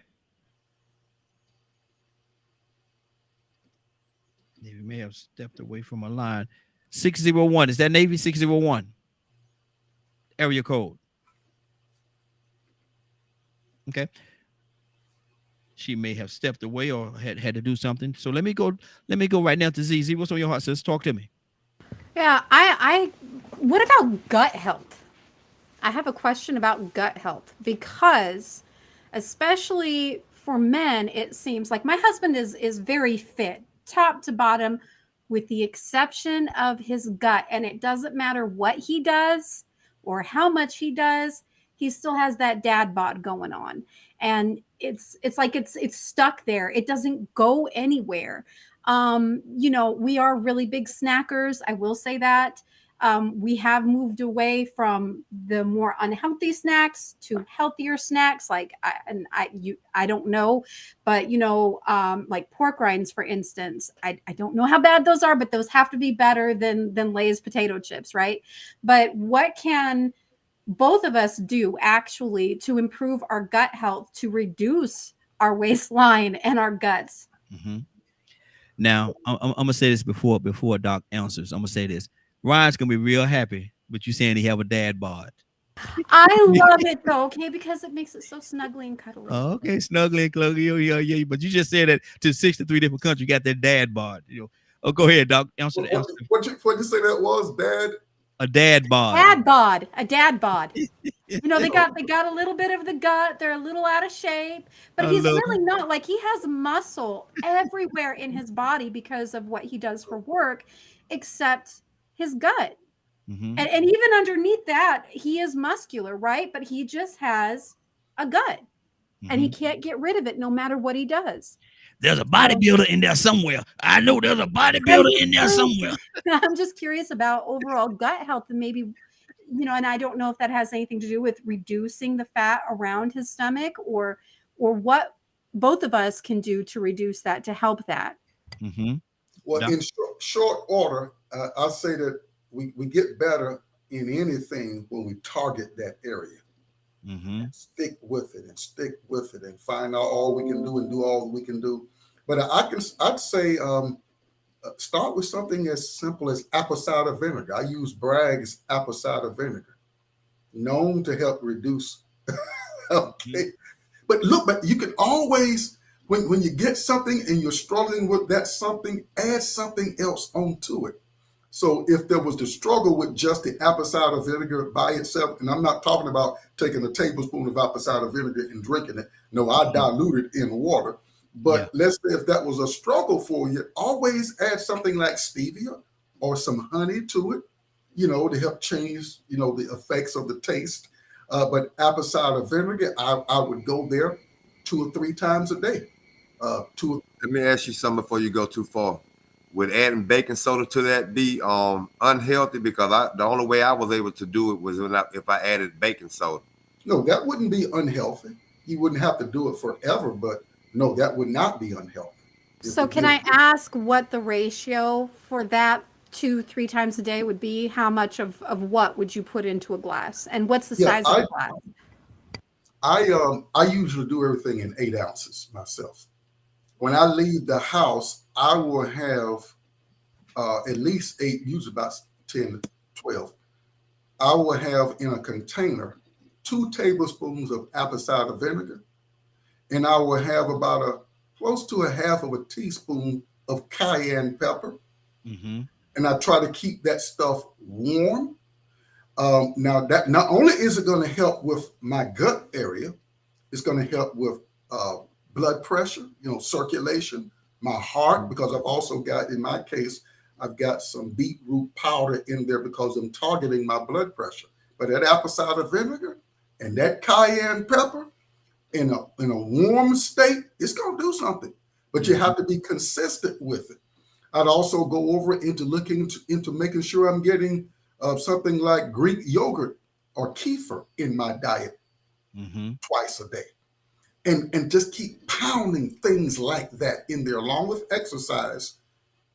It's going to have to give at one point or another. So, but I got to give it good stuff to help the gut and help stimulate those muscle activities in there, and just stay on it. It's going to bend and give at some point. How much of what you're saying right now, and you equated it to a car earlier. How much of what you're saying right now would equate to running 83 in comparison to running 93 in the car? 83 octane? Yes, 87 octane or the 93, which is supposed to be the high octane.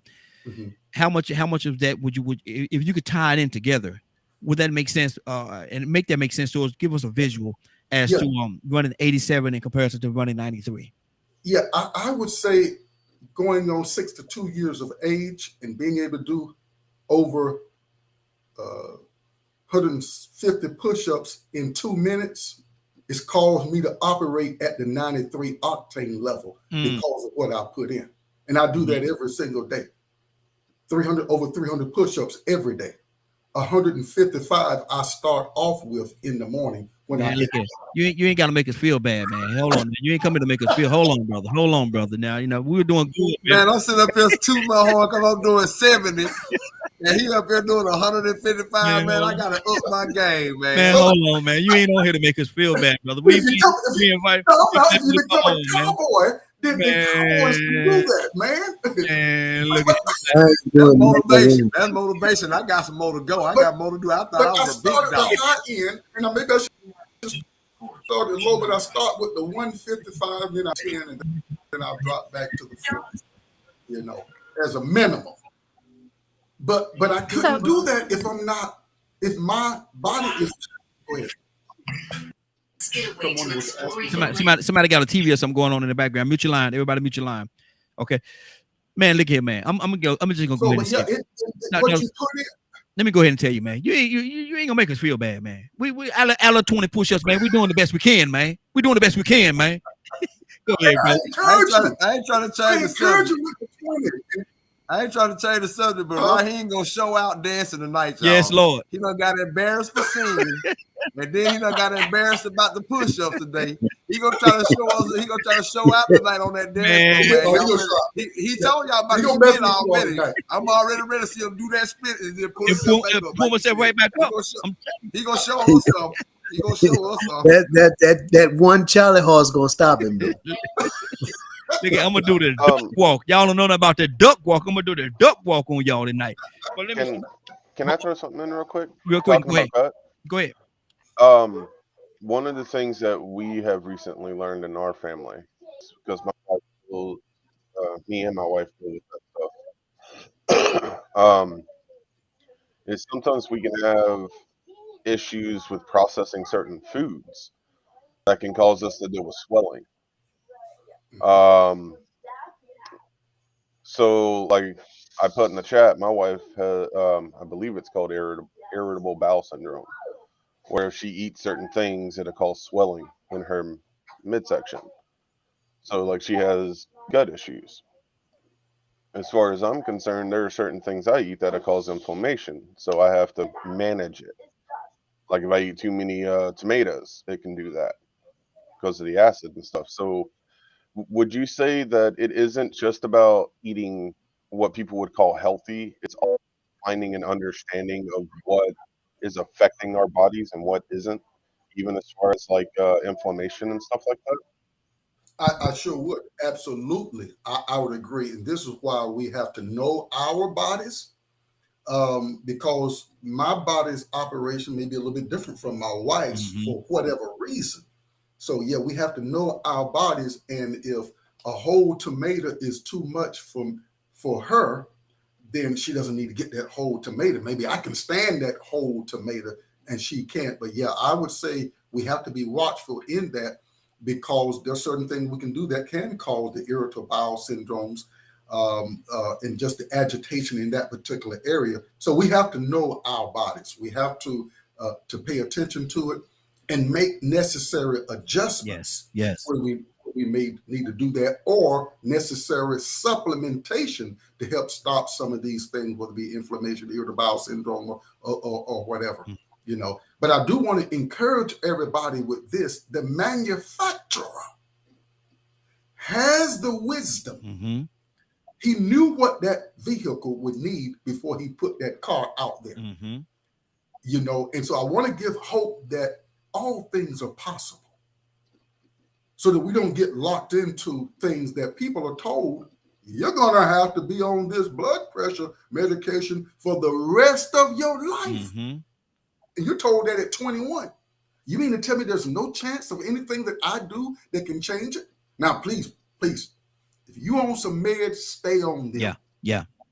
Stay on your meds until your doctor along with you can say, well, I don't know what you're doing, but looks like whatever you're doing seems like it's working. You won't need a higher dose as this or that. And if the way you're going, you may not even need this at all. Yeah, exactly. So stay on your stuff to stay alive, because see, stuff like what I'm sharing, I've been doing it for a number of years, very disciplined in it. And of course, I run things by my doctor when I go to the doctor, and she just like, because I take my records of what I'm doing into the doctor's office.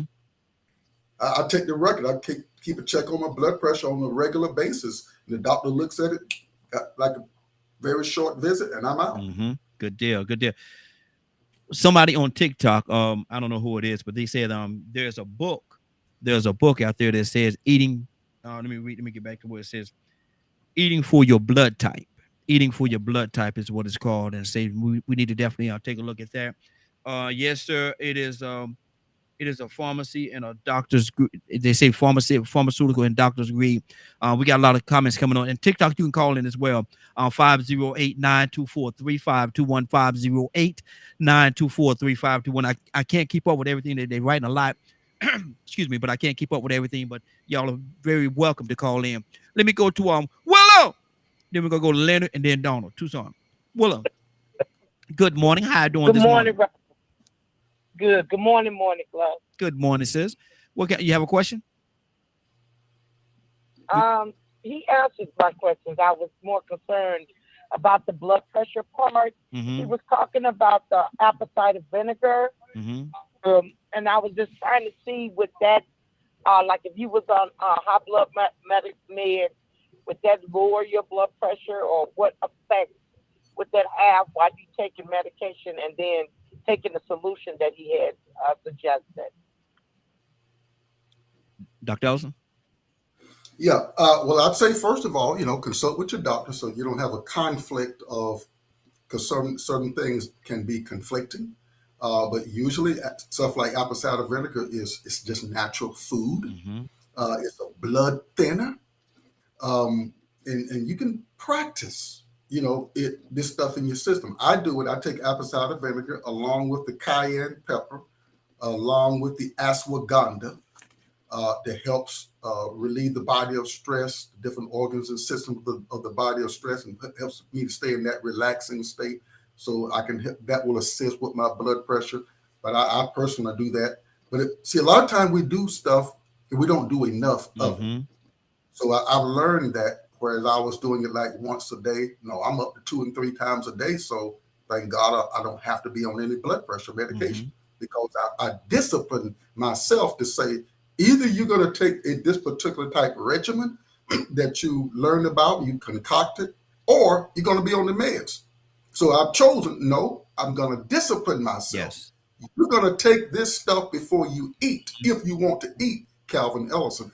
And as a result, thank God at this stage, I don't have to be on any of that. But I take the apple cider vinegar, the cayenne pepper, the ashwagandha, and I mix those guys together, and along with my beetroot powder 2-3 times a day, and getting the results. I'm trying to read what's going on TikTok here, and they said also, they said turmeric, ginger, cinnamon, beets help with blood pressure. I take that every day, all of those. Now I was just giving her the first regimen, because I've got several regimens, liquid regimens that I take. But what that person just mentioned on TikTok, I take it every day along with the other stuff. Wow. So are those beets in powder form that you mixing it in, or is it liquid? Yeah, I get the powder beet from a company, and then of course I mix it in water. Wow. Okay, me and Willa might be able to try that, because I think that was Willa said that she can't do beets, and I know I can't do no beets. I love some beets, man. I love some beets. Ooh, you like I love me some beets, man. Hey, I love them. We went out when we went. I told you, my wife's birthday was a few days ago, and we went out, man, and they had beets on the menu. She said, "You getting some of that?" I said, "Yes, I am. Yes, I bring them here. Bring them here. Bring them here." How you eat them, man? Warm or cold? Man, it don't make no difference. Don't make no difference. They bring them to me, I'm gonna eat them. If they bring them, I don't care. They steam them. Man, I don't care. Bring them here. I'm gonna eat them. I love me some beets, man. And man, man, look, I love that kind of stuff. Captain Leonard, good morning. How you doing this morning? Good morning, Raheem, and the Morning Glow family. Good day. You got a question? Well, I just tuned in not long ago. I'm just starting to listen. I hear y'all talking to the brother about the health. Yeah, talking to good doctor, man. We got Dr. I'm trying to get to his level. There you go. Man, Leonard, he made us look bad, man. He made us look real bad a few minutes ago, man. Talking about he doing all these push-ups. I'm sitting here bragging. I did my little 50. I got my little 50 in. I'm good. I'm good. Man, it's best to make them adjustments before you have to. You know what I'm saying? Yeah, exactly. I'm 52, and I've already had a quintuple bypass. Wow. So, you have to get on a strict regimen. And if I don't stay on it, I notice I don't feel well. That's the thing that helps me the most is, dealing with a lot of pain and things, when something is different. So now I'm trying to move closer to vegetables, raw foods, do a lot of juicing. Like I juice beets, apple beet and carrot juice. I love ginger. Just using a lot less salt. Yeah. A lot less salt. Substituting more fruits and vegetables. Don't buy candy. You know, that's one of the biggest things. You never know how much candy you used to eat until you stop. Yeah. Yeah. Because if it's around, you're going to eat it. So instead of buying those things, you have to buy more fruit. Exactly. And more fruit and vegetables. The healthier you eat, you have to eat less as well because it lasts. So true. Smoothies are great supplements. Stop eating fast food, and you got to do something about sugar. You got to get rid of sugar. A lot of folks right now who are practicing Ramadan and they're fasting. You know, this is a good time when you're fasting. When you come off, prepare yourself for when you come off of fast to eat healthier. Exactly. And another person on TikTok, somebody else on TikTok, was maybe the same person, said, I use powder. Is this okay? With a teaspoon of lemon. A tablespoon of lemon. They use what? The powder, you know, you were saying with the turmeric and all that stuff, the different things that they said a minute ago. They say that all the stuff that they use from the turmeric, ginger, cinnamon, beets, and all that, say they use in the powder form. That's what I use. With a tablespoon of honey. Yeah, I use the powder. I just mix it in water. Okay. And I also mix black pepper with that turmeric and unrefined coconut oil in, you know, warm water to where the coconut oil will melt. Then I put the turmeric in there, the cinnamon and the black pepper, because the black pepper will help the body absorb that turmeric a whole lot better. And the unrefined coconut oil too will help that turmeric be more absorbable in the system. Good deal. We're gonna go to Toussaint, then we're gonna go to Toya with a T. Toussaint, what's on your heart, brother? I was just thinking about most of us when we were born, we was probably about 5 to 10 pounds. Just give or take. And then now we're 150 to 300 pounds. What would you say to a person that says, I eat a lot because I'm a big dude or I'm a big person? Yeah, I'd have to go back to laws. Body can't handle but so much at one time. Man was born into laws like fish were born into water. So I'd have to go back to that. And I'd even question how nutritious is what that person eating? How nutritious is it? Because as the brother said a few moments ago, I eat less and I'm less hungry than somebody who eats a whole lot, because I make sure that what I'm eating is heavily nutritious.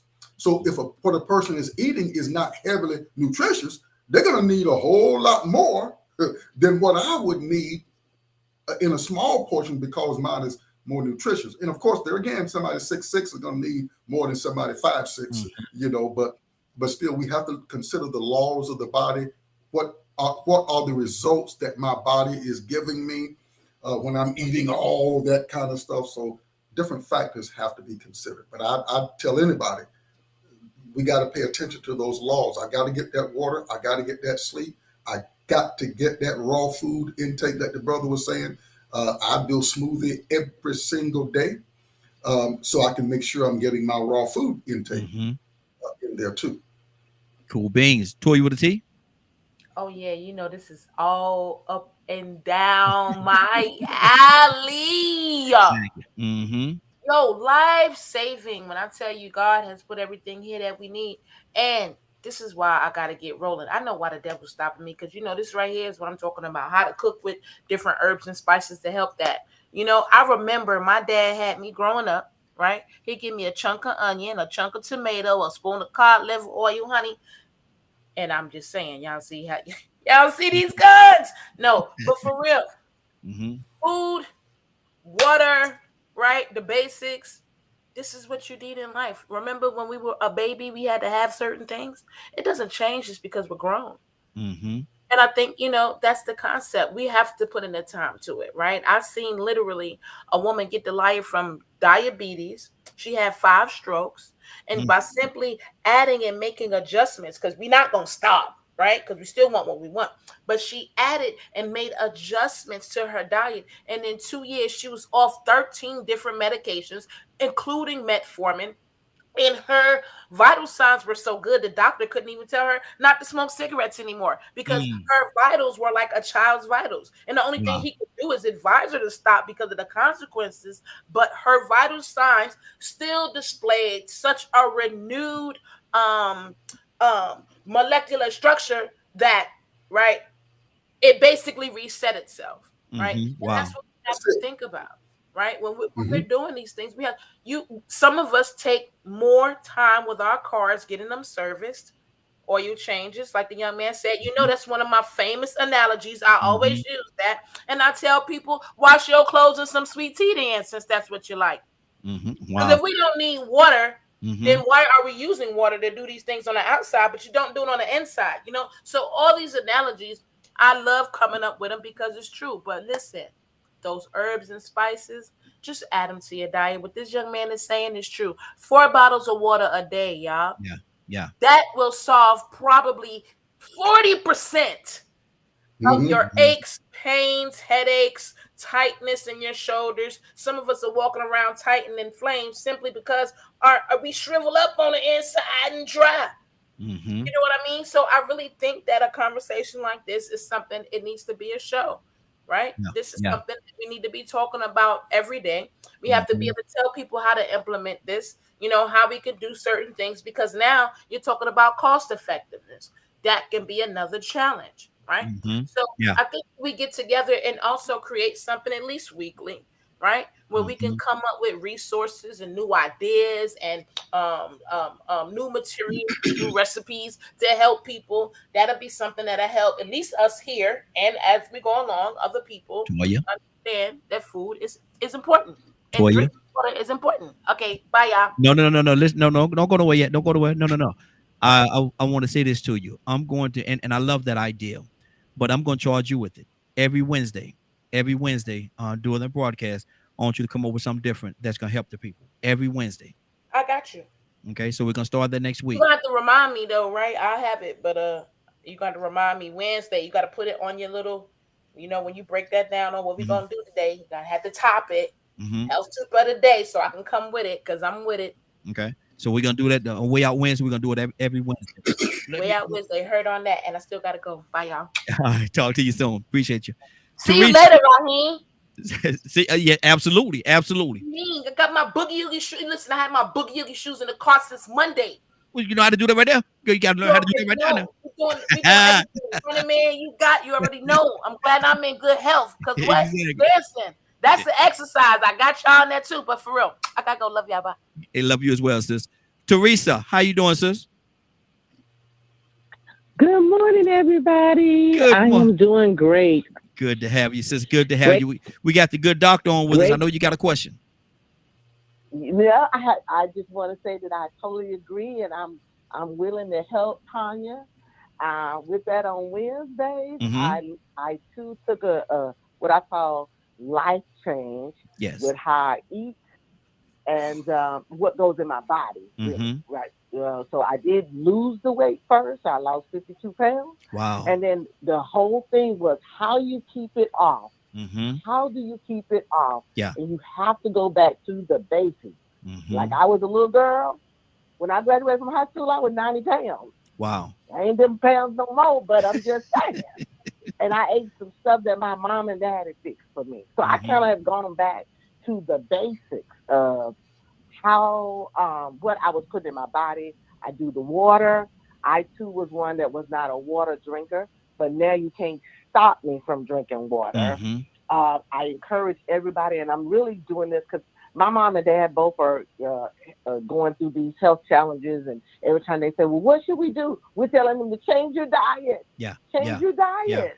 And I think somebody said that we need to talk about this every day. We need to talk about it every day because it's killing the Black community. The Black community, the only one got excuses. Oh, you know, I gotta have. Oh, I'm trying. Take those things out of your vocabulary. We're going back to the basics, Black people. Our mind, our body, and spirit. And these are especially to our Christians. You already know what you're supposed to do. Exactly. Right?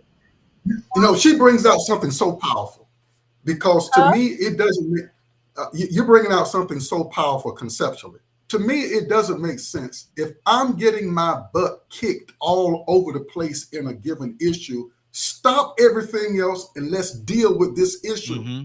That's what I used to do when I was pastoring. You want some word? Oh, you're going to get word on health on Sunday morning until we see some improvement. Mm-hmm. But so, you know, we don't want to do be that. as a collective, right? If we collectively do this, and we talking about this as here's what we're about to do to save our Black community. This is the best thing we do. Everybody loves to eat, but do we have to eat all of that, and do we have to eat it all the time? Mm-hmm. Right? Absolutely, absolutely. And I like how you said it's very important that people. I know people were trying to take notes and say, "Oh, let me go and try this. Let me try this." People. God made each one of us individually, wonderfully made, uniquely made. So you can't do what everybody else do. Mm-hmm. Only you know your body, and you know what you putting in it. Absolutely, absolutely. So even the doctor giving us some encouragement to do it, but what you got to do is first change your mindset that you want to change your mindset, Mm-hmm. and you want to live a healthy life. Exactly. That's the first thing. When you do that, all the tools that Tanya is going to give you on Wednesday, Toya. doctors are going to give you. This is what we're going to do. But at the same time, you have to change your mindset. Absolutely, absolutely. We got a few more Sorry, minutes. I just went on a little tangent. No, sis, you good, you good. Hey, Doc, how much more time we got with you? I got 5 minutes. 5 minutes. Anybody have any questions? Hey, does he have a website or I have a anything? question. Okay. Do you have a website, Dr. Gallo? Doc, I'm coming to you, sis. Calvin Ellison, CALVIN, CalvinEllison.org. CalvinEllison.org. You'll see some of my books up there as well. Mm-hmm. Good deal, good deal. Monique, you had a question? Is that right? Monique? Yes, I was trying to get his. Yeah, Okay. I do. I have a question in reference to I was diagnosed with fatty liver. And so I was told it's 5 stages. And I'm in the second stage. I guess it's 0 to 5. And I'm at the 1 stage, which is the inflammation stage. So my question is, like, where do you start? Because, you know, I was told that there's no cure for it. It's, you know, pretty much a lifestyle change. And I was reading something in reference to a Mediterranean diet.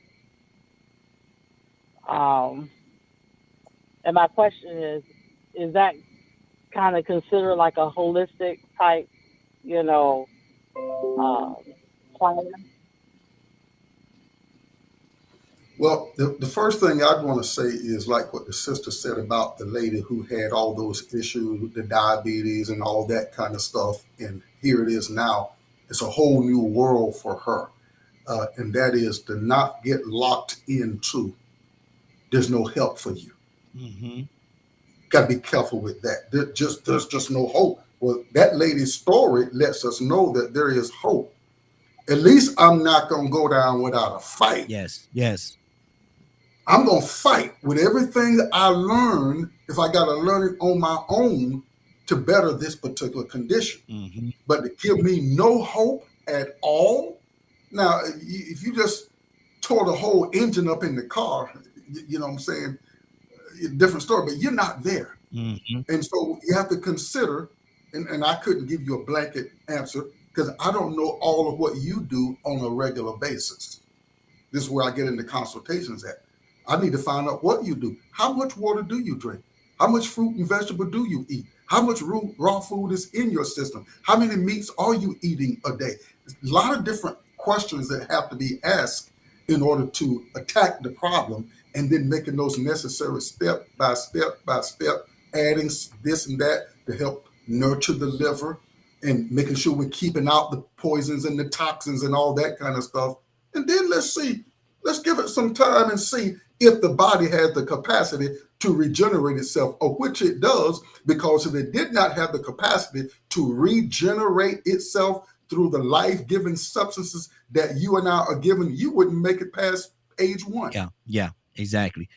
Cassandra? Yes, sir. Any questions? I know. Thank you for the information. I mean, it's not like sometimes we don't know some of these things, but it's always good to hear someone speak it to us again. Yeah. You know what I'm saying? Yeah, Sort of exactly. reinforce what we already know we should be doing. So thank you so much for the information. And I wanted, there was one question. I started doing the apple cider vinegar and cayenne pepper and cinnamon. Can I add, is it okay to be adding honey to that? Yes. Yes. Okay. Because when you add the honey to the apple cider vinegar, it's like, we found out, it's like creating a Snickers bar. You know how people go get a Snickers bar for energy? Now you're talking about a mixture that can help increase your energy while at the same time deal with circulation, weight maintenance, a lot of different issues or benefits come into using apple cider vinegar. But yes, you sure could put the honey in there too. Good deal. Last question. Okay. Willa. Yeah, Ryan. Any question for the doc get out of here? Yeah, I was asking about congestive heart failure. How can you manage that naturally? Are you saying the person to not go there, or if you're already... A person that has congestive heart failure, what are good things for them to kind of manage it, to eat, those sort of things? Well, one of the first things that I would do, I would just slam brakes. I mean, I'm driving 60 miles an hour down the road, slam on those brakes and bring that car to a stop. In other words, cut out all meats.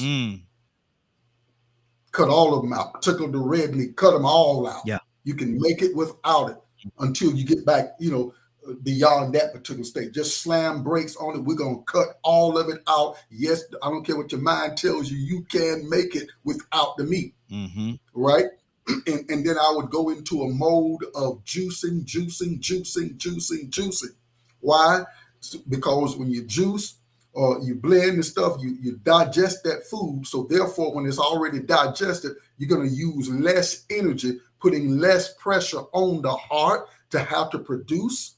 So go into a juicing mode and making sure you're getting a lot of green substances in there, from the kale to the spinach to just a lot of green substances, and supplement and get that apple cider vinegar and the cayenne pepper that can help those arteries get rejuvenated and so forth, and just stay in there with it. The body's going to record some results. And you help clean the system out that got clogged up, that help create that congestive heart condition. Absolutely. Well, doctor, it's definitely good. Good. Go ahead, Rico. For motivational purposes, can you tell us your age? 62 in 3 months.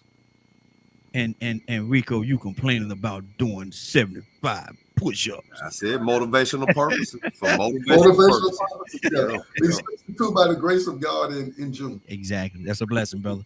That's a blessing. And look, it's always good to have you on with this, brother. This certainly it's not gonna be the last time. We got to get you back on here again. Got a lot of different things. I want to talk to you again about the different waters that people drink. Is there, it got different name brands of water.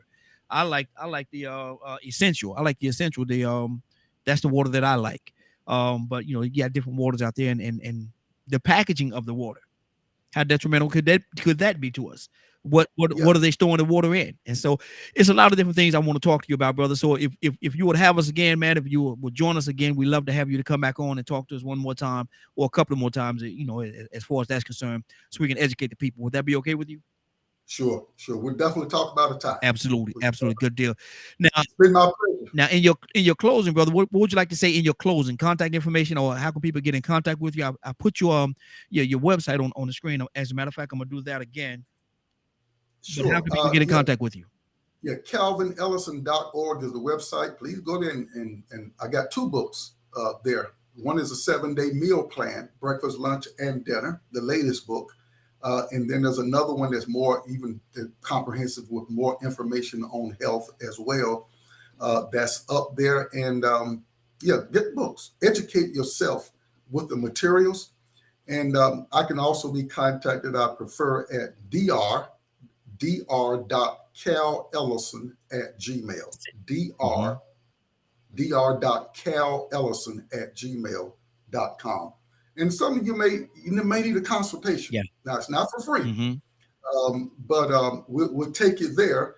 So that way Brother Rico, we take the engine apart, look at what's been happening with the engine, put it back together so that car can give longevity with good energy, vibrancy, and so forth. And this is what we do in those one-on-one consultations.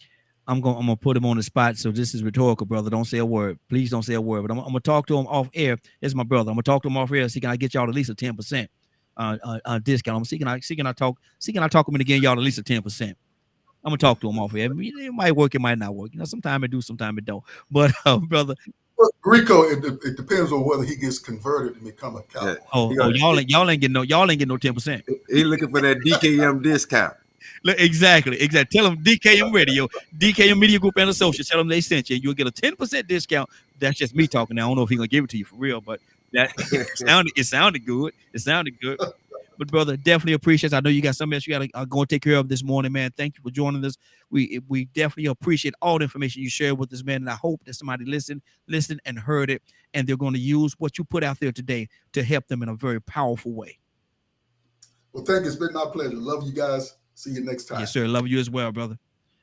Samara, what's on your heart, sis? I love listening to his input on a lot of things, and it just kind of makes me go back to out of all 6 of my kids, it wasn't until I had my son where I started doing things really differently with him. Where I would maybe give one of my daughters a soda when we would go out to eat and let them suck out of the straw, right? I didn't do that with him. I kept him on water. A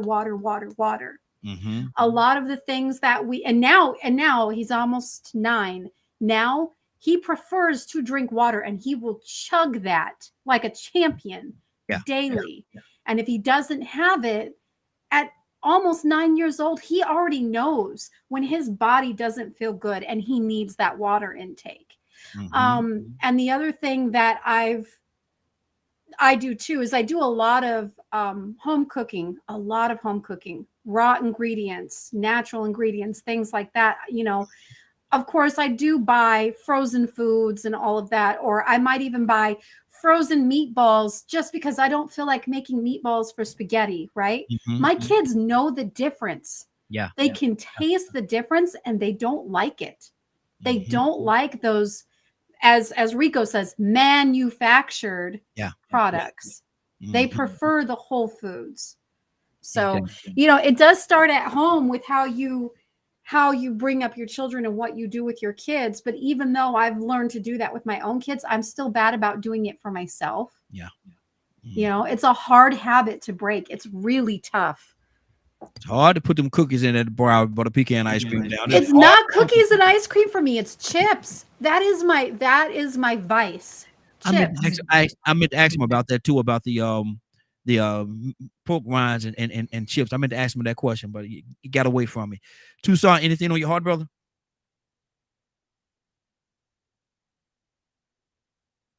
Tucson, you there? Wake up and go to sleep. Talk to me, Rico. Man, I'm glad that Teresa called in and said that about the mindset, because I was wanting to beat on that a good bit, man, because like Cassandra said, a lot of this we already know. Yeah. But we are, like what Zamara was saying about how she trained and programmed her son on water, and that became his norm. That's what all of our existence. We've been trained and programmed to do certain things, and then after a while, we know better. But it's hard to break that addiction. We human beings are all behavioral addicts. Yeah. And we're really addicted to manufactured goods. Everything that we could consume that makes us feel good, we are addicted to it. And it's hard to acknowledge that. So, you know, when you want to get to the point of trying to get that mindset changed, you know, you have to understand that a healthy mind makes the body a priority. Because you understand the priority of living and what you need to make it. And then you have to start finding out how to break these addictions, starting with the baby steps that got you addicted to them. And so it first started with realizing that not only did I like eating bad foods, but sometimes when I was younger, if I went to a buffet, I would want some of everything. Yep. And I would eat till my stomach hurt. I would eat. It would be so bad that I'd feel sick. I'm like, man, why did I do this? I feel terrible. But I was greedy and long-eyed. That human thing kicked in. Ooh, look at that steak. Ooh, look at that chicken. Ooh, look at, I want all of it. Yeah. Had to put side rails on your plate. Had to put side rails on your plate. Yeah. I'm gonna make me some room for that ice cream. Yes, sir. Yes, sir. It's free. I could get all I want. All you can eat. Listen at that. All you can eat. But I had to find out, you know what? I don't think we're supposed to be eating like that. I think it's more logical and it makes more sense. Maybe I should just stop eating when I'm not hungry anymore instead of eating till I'm full. And I started feeling a lot better. I was like, you know what? Because at one point in time, I was eating till I was full. And now, I'm good and full now. Gotta use the bathroom. No, I ain't gonna eat till I'm full. I'm just gonna eat till I'm not hungry anymore. With the snacks, find small snacks. You get what I'm saying? I've seen people, Rico, and this y'all excuse me for this, but I've seen people, man, go to the buffet, sit there and eat till they can't eat no more. Go to the bathroom because they talking about they gonna go make some more room so they can come back and eat some more. I'm like, that part. No, they ain't hungry no more. No, you ain't hungry. So what's the logic in that? What's the logic of to continue eating when your body has told you I ain't hungry no more? These hunger pains stop. Your stomach ain't touching your back no more. Now you can function. Oh man, but that pizza was good. I just need me one more slice. Give me one more slice. Exactly. I was gonna say just that. I just need another bite. One more bite. That's addiction. That's addiction. Exactly. Anybody else have anything before we get out of here? Everybody's real quiet, so I guess we're free to go. Today's Friday, y'all. And hold on. Today is Friday. Let me play it one more time. I gotta play it one more time. This could be the last time y'all heard this here, man. This could be the last time y'all heard it. You know, it's tonight, so I can't play it Monday because it's past due. But I'm gonna play it one more time. If you are in and around the Atlanta area and you're looking for something real nice to do, your girlfriends, all y'all get together, come on out and have a good time. This is 70s, 80s, and 90s. This is a flashback jam, 70s, 80s, and 90s music. It's going to be absolutely amazing. Come back and get your boogie shoes on. Have a good time with us tonight. It's tonight. It's not tomorrow night. It's tonight. Watch this. 70s, 80s, and 90s flashback jam.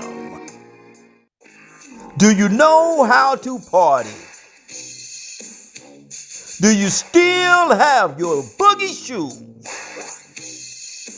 Sine Event Hall, 2308 Henry Cloud Boulevard, Snellville, Georgia. Get your tickets today.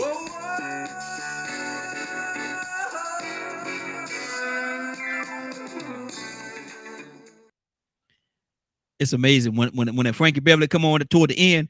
I see people bouncing, man. I see y'all bouncing over there, man. I can see y'all, but that Frankie Beverly come on. Oh boy, look at here. That do something to everybody. Rico, go ahead. Let me hear how I do that voice, Rico. Help me out, brother.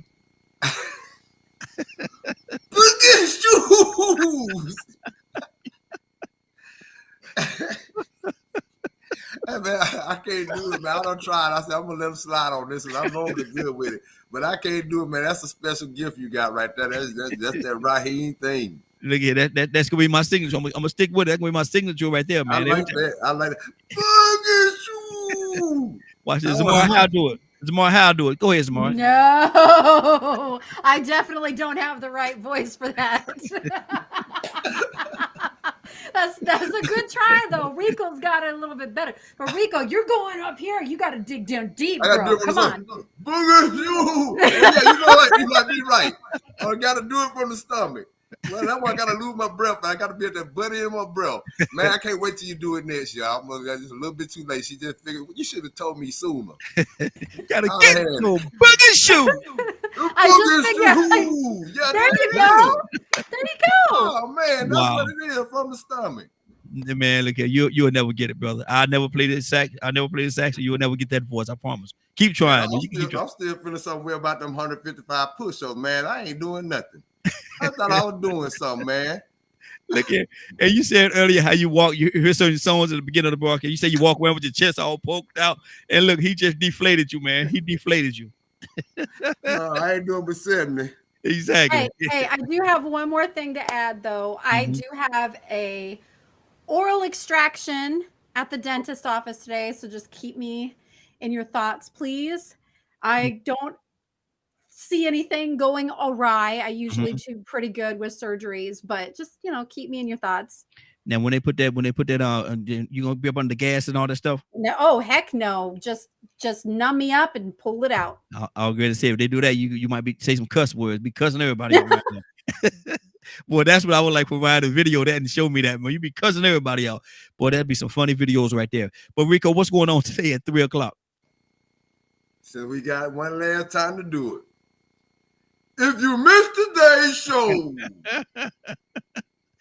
and you would like to hear or see the rebroadcast in its entirety,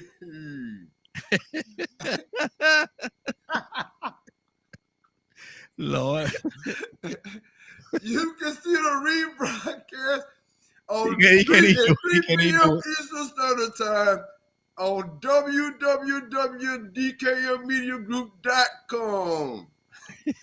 Lord, he tried, bless his heart. Look. Hey, you gotta lean back like that for Rico. Do something, man. I've been calling on you, man. Where you been, man? I've been calling on you. Man, look, I know we had a health thing just now, man, but I'm from Louisiana and somebody brought me some boudin and I was heating it up. So I'm gonna have to drink a lot of water to wash that joker down. Exactly. About 12 glasses of water. About 12 glasses of water. I'm telling you. I'm telling you. But is she a Tucson? I'm gonna ask you this question this time, Tucson. Bring your camera back up. Bring your camera back up. Okay. Is she here? Yes, sir. Oh, Willa. Yeah. Willa.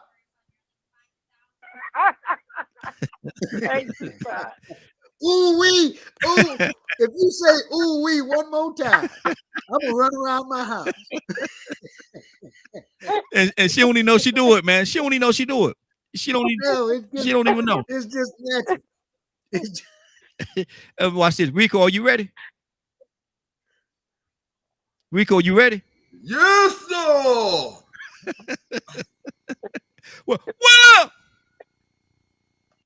Raheem, Willa, are you ready, Willa? I'm ready, Raheem. Now, Come on, Raheem. Let's go. Are you sure you're ready?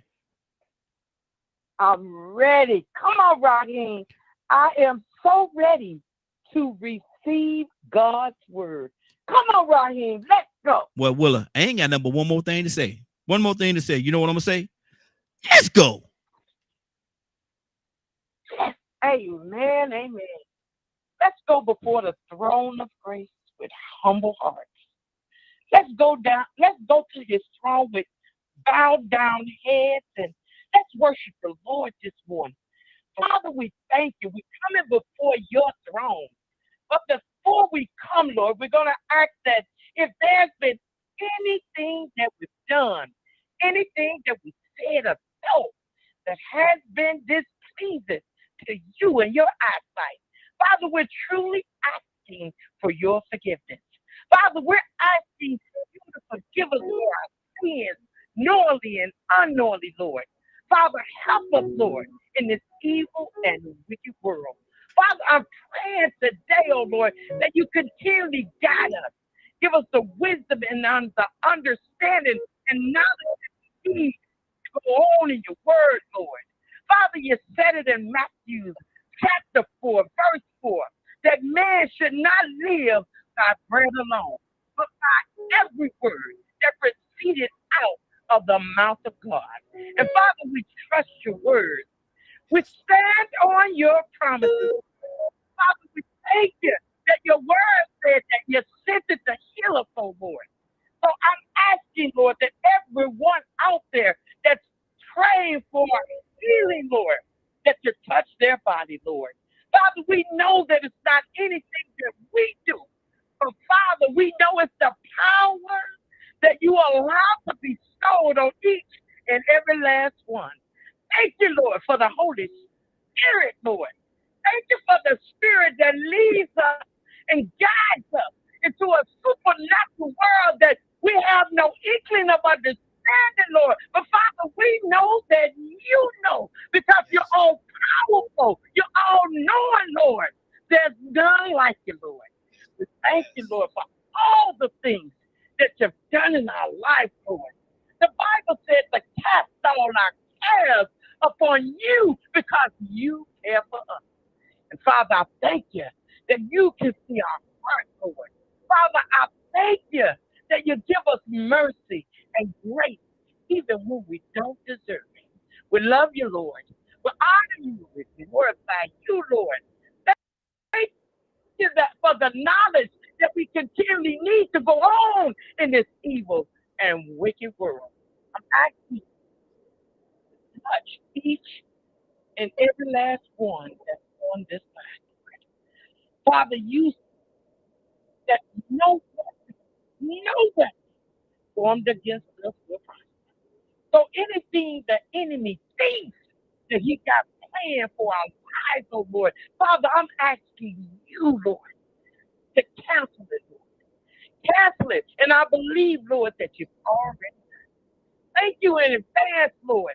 Thank you for the morning glow. Thank you for the message that you give us each and every day, Lord. Thank you for Raheem and his family, Lord. In Jesus' name. Amen, amen, and amen. Hallelujah. We thank you, Lord. Thank you, Jesus. We praise your name this morning. Hallelujah. Thank you, Lord. Thank you, Lord. Amen, amen, and amen. Thank you, Lord. Man, I'm gonna say it for you. I'm gonna say it for you. Ooh wee. Ooh wee. Come on now. Yes, Lord. It's been a great broadcast. It's been a great week. It's been a great week, man. I want to thank everybody for joining us. What time it is now? 10:11.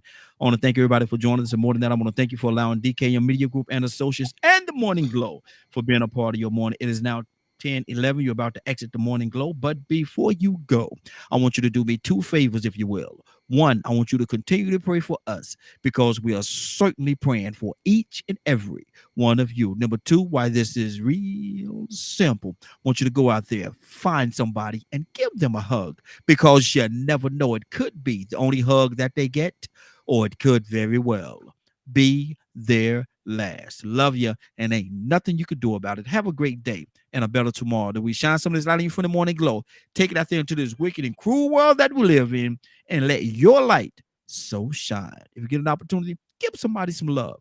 You just might find some love in return. Won't that be a beautiful thing? Have a great day. Take care of each other, and please, please, please be blessed.